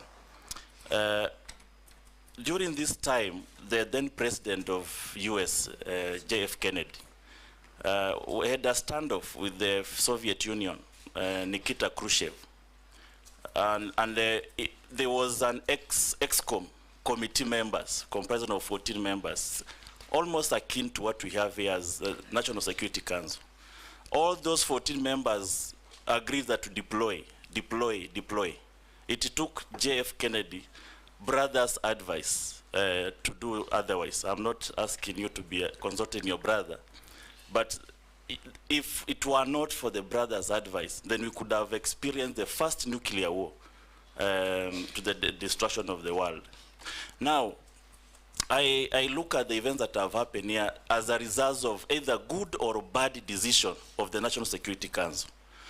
And just like somebody said that there is always an inclination towards consensus, even if a decision is bad, that the committee of people could easily incline towards psychological consensus to the destruction or to the results of a bad decision. Does National Security Council of this republic also suffer from groupthink? Groupthink in a way that there is no devil's advocate to give an alternative decision making that can save the country. Then, Speaker, if you may allow me the last, very brief. You've tried to explain the donning of the uniform, the police uniform. What surprises me, Prof, is that you give instructions to police, you give press conferences, you are adorned in the uniform of the police. But when it comes to the crimes committed against humanity by the police, that's where you say the police are independent. How independent is your uniform? Professor. Thank you, Mr. Speaker. Mr. Speaker, with regard to the budget cuts, we will prioritize what we consider the 5 biggest national security threats in our programming. And those are the threats of terror, organized crime, drugs, the need for drug controlling narcotic drugs, the fight against climate change, and also extremism in its various forms, religious, political, or whatever extremism, because extreme behavior can annihilate the nation. With regard to recruitment, going forward, we will ensure that each and every Kenyan, boy or girl who is recruited, can be accounted for. Because in the past, we've had so many claims of corruption and so many claims of favoritism, and therefore going forward, it's going to be demanded from the police that they account for every recruitment slot that they fill. We have a big problem of corruption in the country, and we hope the National Police Leadership Academy and the programs we want to put there as we look for succession management and new managers of security will be able to fight corruption in the National Police Service. Mr. Speaker, the Honorable Amisi asked me, I think the first was just a comment. He said, I've been brought here by the power of people, and I want to say happily, yes. Happily, yes. With regard to the second, and I say happily because it's important for public officials to be put under scrutiny and be measured using the highest possible threshold. So I have no issues, I have no problem. Even if I'm brought here 20 times, I will happily come up and try and explain myself to the people of Kenya and to the representatives of the people of Kenya. I've been asked, the second one, the last one, from the Honorable Amisi, was on whether the National Security Council is suffering from groupthink, and the answer is no. I submit. Mukami? Honorable Mukami? Thank you, Honorable Speaker. Honorable Speaker, what policy are you going to put into place to motivate our police officers? Because there are those officers who have stayed in one station for over 20 years. They've never been promoted, they've been never transferred, they are just there in that station. So we need to motivate them. Thank you, Honorable Speaker. Mishi, Honorable Mishi. Thank you, Honorable Chairman. Honorable Chairman, I want to ask Professor one question. Professor, as the women of this country, we are shocked and we are sick to see the rising number of femicide cases. In fact, we are really shocked when we saw the bodies which were discovered at the quarry, because all the bodies were for ladies or other women. I don't know what is the root cause of this. What contribute to all this? Who slept on the job? We need to know some answers on these issues. Second, Honorable Chairman, I know he has answered issues on the issue of officers using excessive force during protest, but I also wanted to hear from him, what future plans do you have to ensure that future protests are going to be managed in a way that there'll be no loss of lives? Thank you, Honorable Chairman. Professor? Mr. Speaker, sir, with regard... Hold, Professor Emaso, you have a point of order? I think the nominee forgot to respond to mine. Which one? It was on the budget and the issue of recruitment. He did. I think can respond together. He did. Okay. He did, very clearly.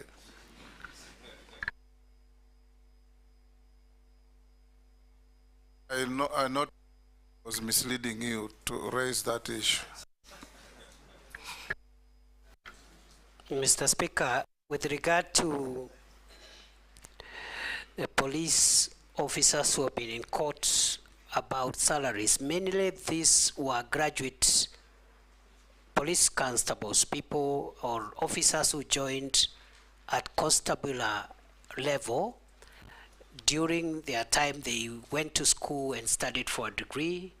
They have been arguing that they need to be taken straight to inspectorate.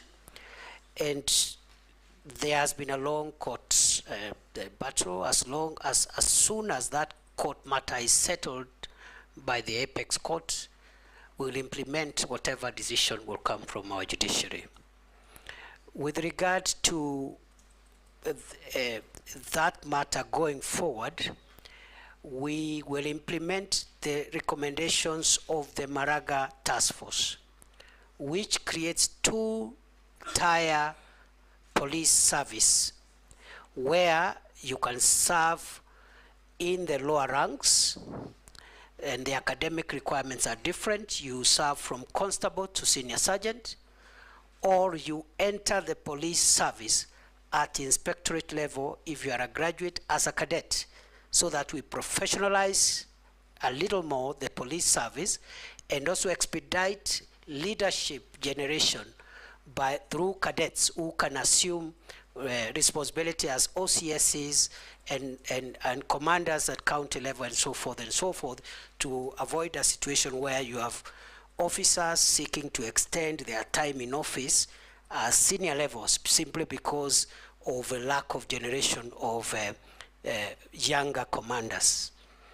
With regard to the motivation, we are working with the National Police Service Commission, and if I am approved, I will proceed with this discussion to provide a clearer policy on promotions, transfers, and some form of reward system which will help motivate our officers. At the moment, before I left office, we were implementing the 3-year transfer policy. I think we were at 45% compliance because of the logistical and the financial implications. If I am reappointed, if I am approved by this House, I will complete that 3-year transfer policy to make sure that it happens. And also, we will have a fast-track promotion arrangement for officers who do very well. For example, if you're a county police commander, you help in reducing crime, you help in fighting femicide, you help in fighting you have certain targets which you meet. You should be promoted faster than somebody else who is in the same level, but their performance indicators are in the negative. Finally, I've been asked 2 questions by the Honorable Mishimboko. The first one is on femicide. It is true, the cases of femicide we are seeing are worrying for the country, and it's also true we have critical gaps, especially at the lower levels of our policing and security apparatus. Both the National Intelligence Service, the National Police Service, and also NGAO. And those are things that we need to work on to avoid situations like what we are seeing. The incident that happened in Kware is quite devastating, quite a grave breach of the security of our women, and it's something that I'm taking with all seriousness. Finally, what plans will I have if I am approved by this House to ensure that we do not have loss of life when citizens exercise their right under Article 37? I will be finalizing for publication the guidelines under the Public Order Act, the one I explained earlier, not to take away the light, but to facilitate, to create an environment where it can be enjoyed, to create responsibility on those who are having protests. Because if you say you have a protest to Parliament, for example, and the designated area for protest can only accommodate 1,000 protesters, you cannot say, I want 2 million protesters outside Parliament, because it's not feasible. So we'll have to give those guidelines so that as Kenyans can enjoy these rights while respecting the rights of others in accordance with the Constitution. I submit. Sharia. Thank you, Chairman. CS nominee, in the court of public opinion and in some independent surveys done in this country, the Ministry of Interior and National Administration has been identified as the one with the highest prevalence of corruption in this country. How do you intend to address this menace if approved? Let's take Honorable Russ also. Thank you very much, Honorable Speaker. Professor, when a Kenyan reads a Gazette notice of Kenya Gazette, they will tend to believe that is the true reflection of a policy direction from government.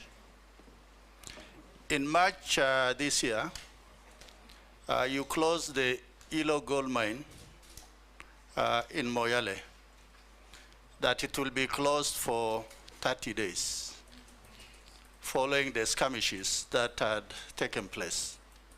But since then, over 30 lives have been lost, including that of security officers.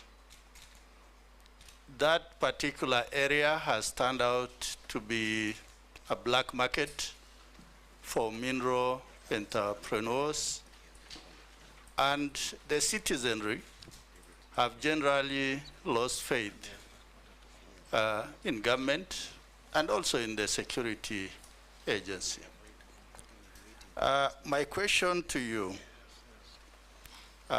if the House approves your nomination, what is it that you are likely to do to reaffirm the community's faith in that the government does what it says it will do, and also that the security of that area, because Dabel has the inhabitants community, that the security is restored. Secondly, Honorable Speaker, those of us who come from the border areas, we have very porous borders. There's influx of arms, contraband, drugs, and also illegal immigrants. But what we are experiencing also is so many roadblocks and checkpoints. Some actually are rent seekers as opposed to for purposes of security. Professor, if the House approves your nomination, what is it that you are likely to do to ensure there is security for Kenya, but also the communities that are traversing or traveling on those roads are not, to an extent, inhumanly disadvantaged? Thank you, Honorable Speaker. Thank you, Professor. Mr. Speaker, with regard to the question by the Honorable Shrie, it is true corruption is a big cancer in the National Police Service, in the public sector of our country, the 2 levels of government and the 3 arms of government. In our assessment of national security threats that are existential in nature, I have said earlier we have identified 5 existential threats to our country's future. Terrorism and violent extremism is one of them. Banditry and other organized crimes is the second. The third one is the problem of narcotic drugs, psychotropic substances, and all that goes with that.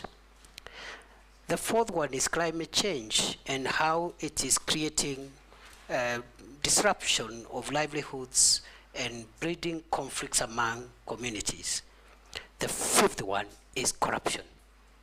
And therefore, going forward, if I'm reappointed, I am going to escalate programs, policies, and measures to eradicate corruption within the organs of the national security that are within the Ministry of Interior, but also propose for the rest of the country, the rest of the government and public sector, measures that can help us secure the country, because it's no longer an issue of the corruption by the police. It's an issue of corruption being able to actually threaten the country's future.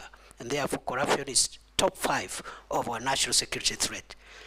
Lastly, I've been asked about, by the Honorable Didoraso, about Hilo. It is true. Hilo gold mine in Dabel, Moyale, we closed in March for 30 days, but we've extended those orders. We have identified that area as a disturbed area because we lost some people there who were fighting over mineral rights, mainly illegal miners who had come, even some of them from other countries.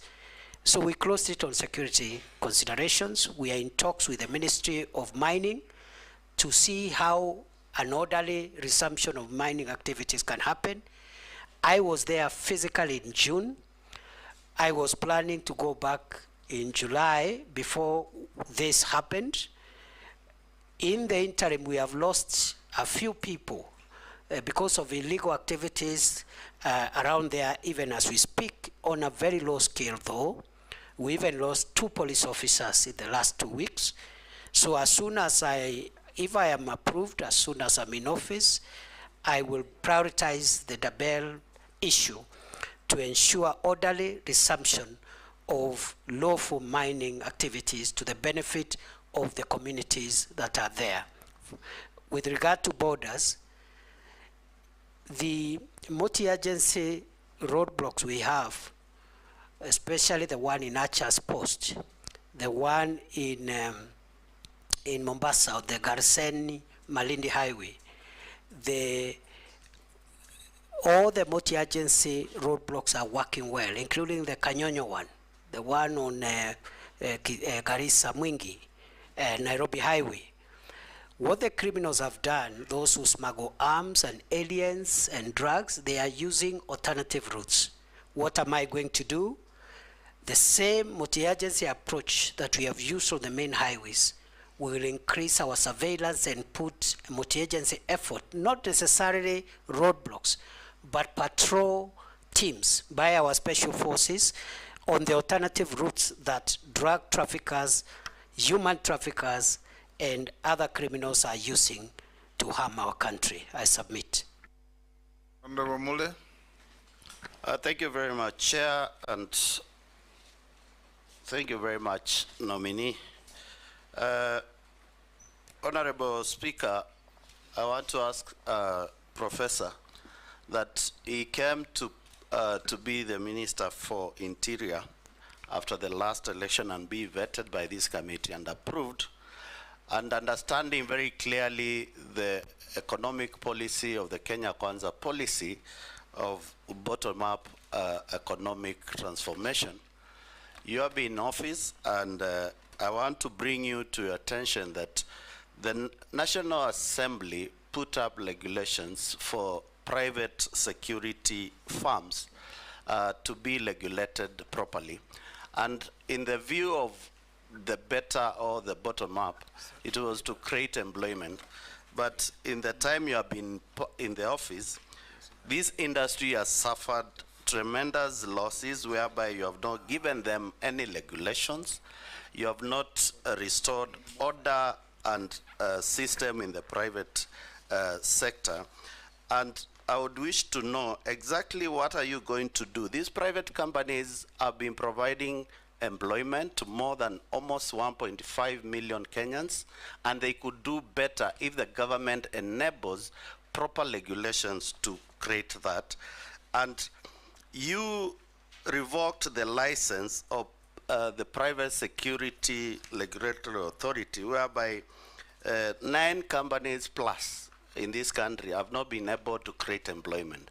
Are you in the tandem of the idea of creating employment, or making sure that there is no more employment and reducing the tax collection for the government? Because that is in your docket, whereby you need to create environment.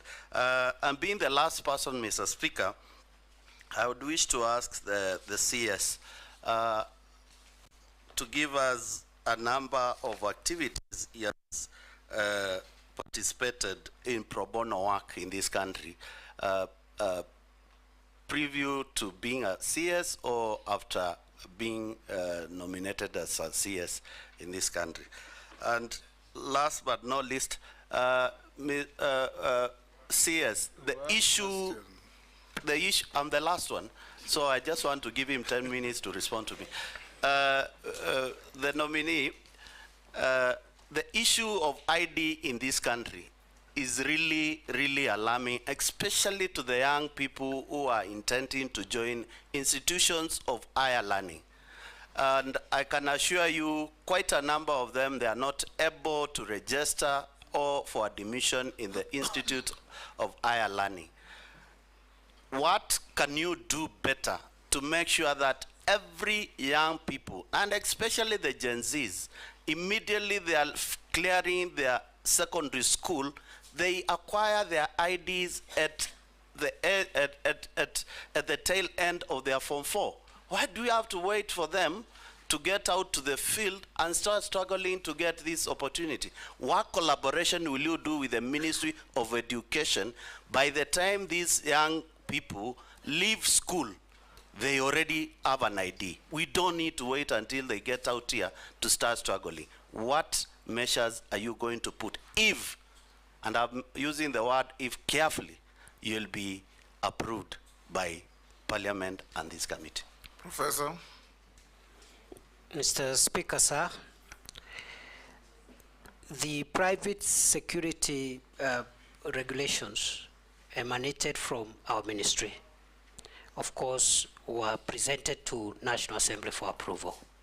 So those regulations themselves speak to the fact that we've been actively involved in generating policy, guidance, and framework for this very critical sector. In fact, it is my belief, having interacted now with the ministry for 21 months, that the private security, if a little bit regulated in terms of the curriculum and the kind of content those that are recruited there go through, can help us in providing security for some of the private and not so critical installations. And we can vet some of the deserving cases to even be armed, so that instead of having a police officer manning a supermarket or even a bank, sometimes like it happens in Uganda and other countries, you can have very qualified private security people vetted and armed to supplement the work of the police, so that we don't overstretch the national police officers.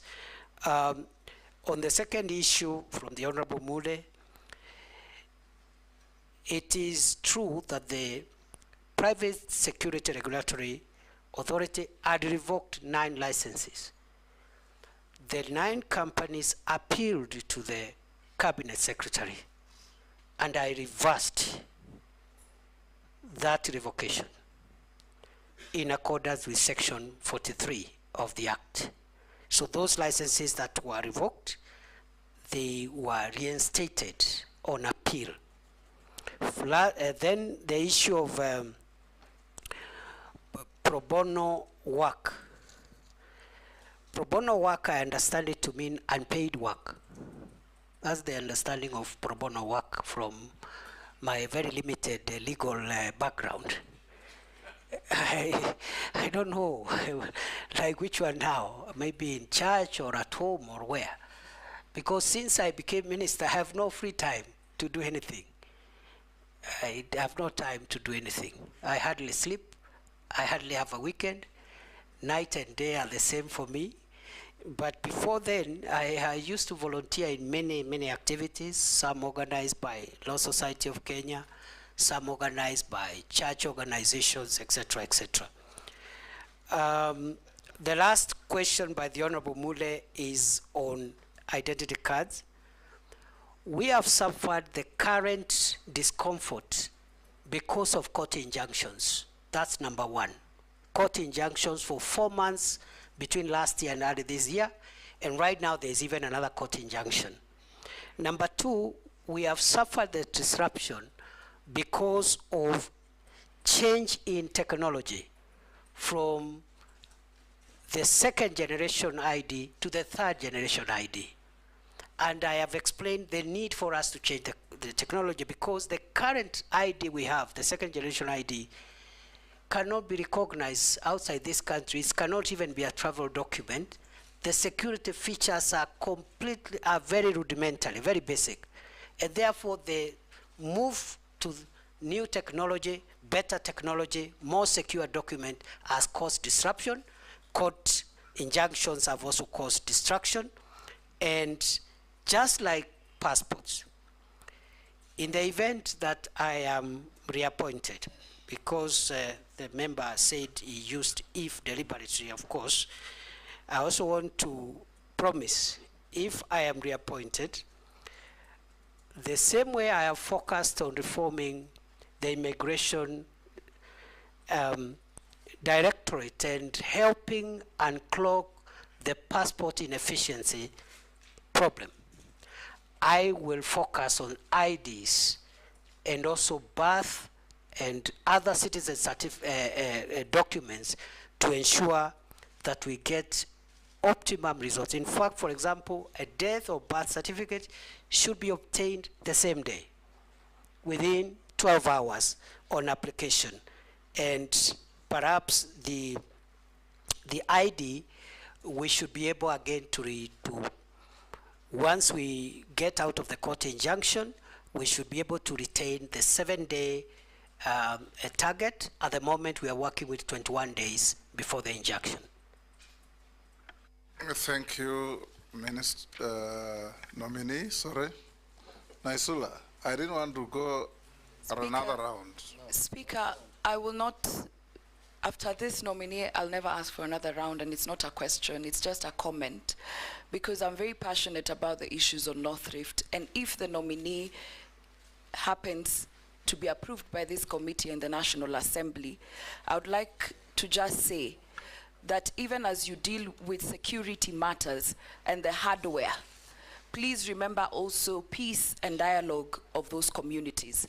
Now that there seems to be some semblance of calm, this is the best opportunity to now engage those communities to deal with the stereotypes, and also for them to be able to remove the criminals among the communities. Please, in case this committee passes you, approves you, ensure that you have a budget that will help you to engage the communities so that we can deal this issue once and for all. For Shakahola and Kware and all the other issues, we want to see action and not just talk.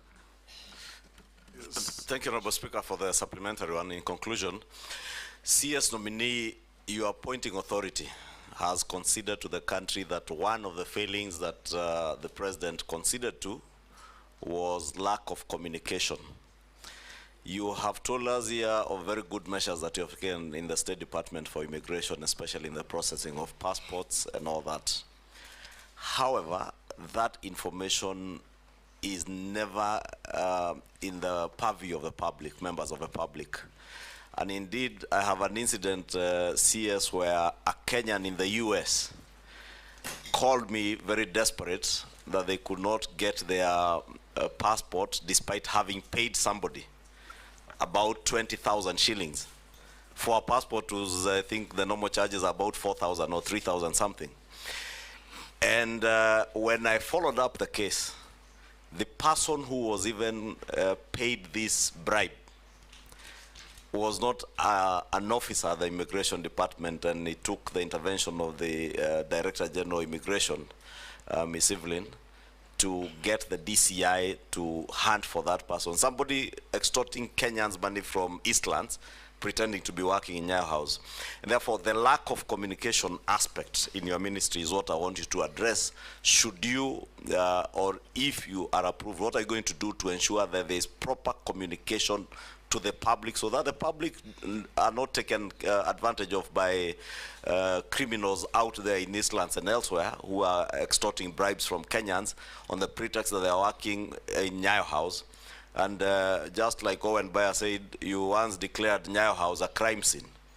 That crime scene now seems to have moved from Nyayo House to the periphery of Nyayo House and other areas. I would want to hear what specific measures you intend to take to make sure there is proper communication. Kenyans know how much they ought to pay and to who, and so that they're not taken advantage of, because you are also aware that has been very rampant.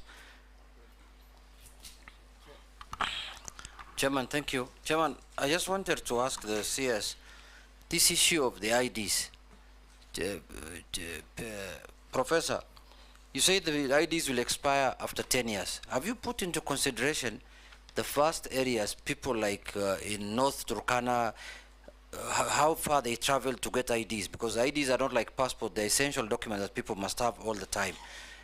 After, you know, it will be cumbersome for them to go to those centers to go and get IDs. And secondly, on this unrest, you have seen that, as you have said, the IG resigned. But are you aware, in your absence while you are away, we used to have Baba while you are away, but while you are away, that a new IG was appointed? He's still away, he can't answer that. No, but that, what is your take? That we were told away. 60 years, Mr. Speaker, I'm putting it in a better way. Yes. We were told when somebody reaches 60 years, he should leave the public service. Are you aware that a new IG has been nominated who's 64 years or 63 years, who has retired, who is being recycled? I don't know what extra thing is going to bring. And my last question is on illicit brews. The Interior Ministry has been accused by the Deputy President of sabotaging the war in illicit brews. Is the war on illicit brews only being waged in Mount Kenya? What aspects of this war are being undertaken in the Interior Ministry, and what is being done by the Office of the Deputy President? How much funds have been used in this war in the last 2 years when you were the Interior Ministry, before you were fired? Nominee, on the issue of the IG, I direct you not to answer the question, because I've received communication from the President nominating the nominee, who will be vetted by a committee of parliament, and those questions can be raised there. If you answer that here, you'll be prejudicing what is coming to parliament. Answer the other questions. Thank you. Mr. Speaker, Honorable Nasula was a comment, we've taken it on board. Honorable Kimani Ichung'wah's issue was about communication. When I assumed office in October 2022, I began a habit of every 3-4 months updating the country on the status of our homeland security. We've not had one in a while. I had planned one for June, which was postponed and thereafter disrupted. We will use our public accountability updates on security matters to communicate more on what we are doing. And the next, if I am approved by this House, the next public accountability address will feature more on the reforms we have made at Immigration Department, because I think there we've made a lot of success. People concentrate on the banditry thing, but I think also on the passport issue we made a lot of success. Where we still have problems is the IDs and other aspects of citizenship documents. With regard to the ID, the question by the Honorable Junaid Mohammed, the reason for the 10-year limit, there are two reasons. It's actually one reason. It's because of changes in technology. Unlike the ID we have, which has no security features, and therefore it can be timeless. But we'll find a way of making it convenient to the people of Kenya to renew after the 10 years, so that you don't create a crisis by people, and we can do that by even having a phased out renewal process to ensure that again we don't inconvenience masses of people. So the problem is technology and the security features in the third generation ID, which is going to be physical, that is the Maisha card. It is going to be also digital, the digital ID. You can have it digitally. So all those are options for the third generation ID, quite sophisticated in tandem with the current trends in security on identity documents. With regard to the issue raised on Bruce, I would be hesitant to respond to the comment associated with the Deputy President for obvious reasons. But I think, to the best of my knowledge, the Minister of Interior was not cited as frustrating the war. If there are specific officers in the ministry, I think that is something that needs to be looked into to make sure that all of us are reading from the same script. The government policy is to make sure that illicit brews, toxic substances and drugs are not provided to our kids, not just in central Kenya, but everywhere in the country. With regard to how much money the Deputy President Office has used, again, I am not privy, and I think that is the office that can answer that question. How much funds have we used in the fight against brew? We have not allocated any special budget in the Ministry of Interior in the fight against illicit alcoholic drinks and drugs. We have used our normal budgets, our normal security operations budget, to carry out that program as part of the normal programs. I submit. Professor, I'll ask you one or two questions. The first one is a furtherance on the issue of IDs. As you introduce a 10-year ID, just take into account that an ID in this country is everything. You can't enter a supermarket, you can't open a bank account. The old and PWDs cannot access social safety net funds without an ID. Now, if you are going to have that ID last for 10 years, then you must put in place a seamless renewal process so that people don't suffer because of failure to renew an ID card. And if you are approved to go back to office, I would want to see that you draft regulations that will guide and manage renewal of IDs and bring to Parliament for approval. The second issue I want to ask you, nobody asked you, prisons fall under your authority if you are approved. What are you doing, or what do you propose to do about prison reforms? I remember when we were senators and we went with you to Kitui, and we found prisoners literally half naked, poorly dressed, and looking like they were very poor hygienic conditions in which they were operating. What are you going to do, if approved, in prison reforms to make prisons more humane? And also, what are you going to do to reverse the continuing stealing and grabbing of public land occupied by prisons in the country, which is going on all over? Thirdly, the new constitution allows Kenyans who had left the country, taken greener pastures, and acquired citizenships of other countries to reacquire Kenyan citizenship on application. That's what the constitution says. But we get a lot of communication and phone calls from Kenyans out there who are struggling to reclaim their citizenship because they have either British or American or whatever citizenship. What are you doing to simplify? Because the constitution says you reclaim your citizenship on application. What are you going to do to simplify the process of reclaiming citizenship by Kenyans who lost their citizenship? If you can answer those, then I'll come to other simpler questions to you. Thank you, Mr. Speaker, sir. Mr. Speaker, on the first issue of IDs, I agree with your recommendation and guidance that we should consider a seamless transition from after the 10 years to avoid creating a crisis. I believe it will be possible because we had a similar situation with passports when we went into e-passports.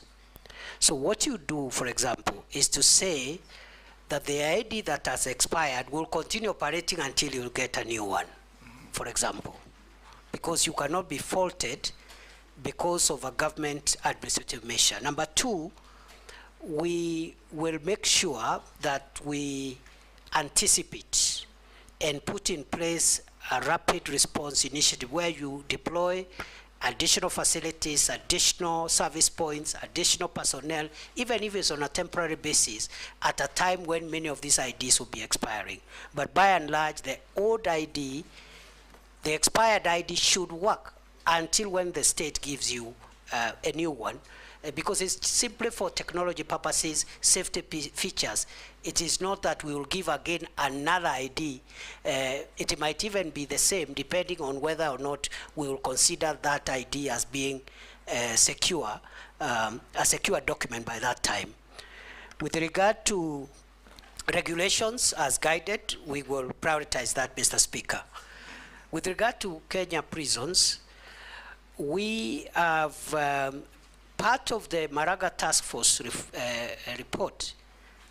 We have a number of recommendations on modernizing and reforming the prisons, which we are taking up. I have prepared a CAB memo, which had not been submitted to Cabinet, but I'm sure if I'm reappointed, that will be a priority. And the areas of reform include making the prison enterprises more productive by investing in better technology in their workshops to make sure they produce more competitive goods which are affordable. Number two, welfare issues. In fact, these seats you see here were made by prisons. Absolutely. So if they are empowered, because that is labor and skill is available, if they are given better equipment and for carpentry, for masonry and other skills in the prisons, we're going to have better output and generate more revenue and avoid the prisons relying on S-check all the time in these times of constrained budget. We also want to make sure that we improve on welfare issues, including the terms and conditions of service of prison wardens. Is part of the Maraga Task Force recommendation in consultation with the SRC. We also are working on software issues. For example, providing mattresses. We have a pair, up to now we have provided 10,000 from our budget, but also with the support of other partners. And we want to make sure that every prisoner at least has a mattress, as we even work on physical facilities and the housing for our prison warders. We want to construct 28,000, and we have already, I think, I don't have the figures right now, but I think we've done nearly 500 in different prison facilities. We want to do 28,000 personnel complement. Other than that, the prison land, there are certain serious encroachments on prison land. To recover it, we have engaged the National Land Commission and other stakeholders. We will recover the land. They say that every prison land must have a title deed. Many of our prison lands are not titled, so we are working protected through titling. The last question, Mr. Speaker, sir, you asked is about those Kenyans we need to improve on. We have made tremendous improvement and reforms in the processing of citizenship applications by foreign nationals who want to be Kenyans, but also by Kenyans who had lost their nationality before the 2010 Constitution and are now entitled to reapply. When I came to office, there were 2,700 pending the directorate to ensure that from the time of application, to the time the minister signs off, 21 days, and 21 days. And I think that is work in progress. Lastly, how do we simplify? We will reduce the paperwork. There is a bit of paperwork in that directory.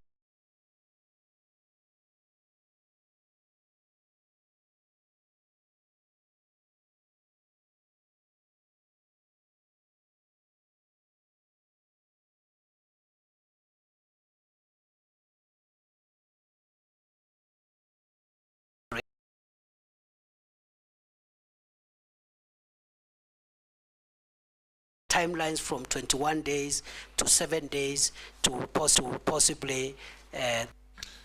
Last, any leadership? Do you hold citizenship of any other country? No. What is your worth? 694 million. Made of? Made of I have 2 homes, one in Nairobi and one. And then I also have savings in SACCOs and banks.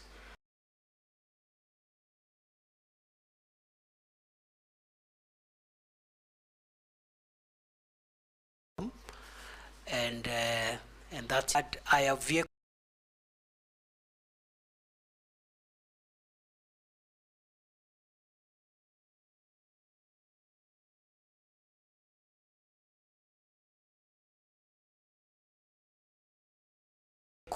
Of about 17 million, which are not part of that report. I apologize. I remembered after I had submitted the questionnaire.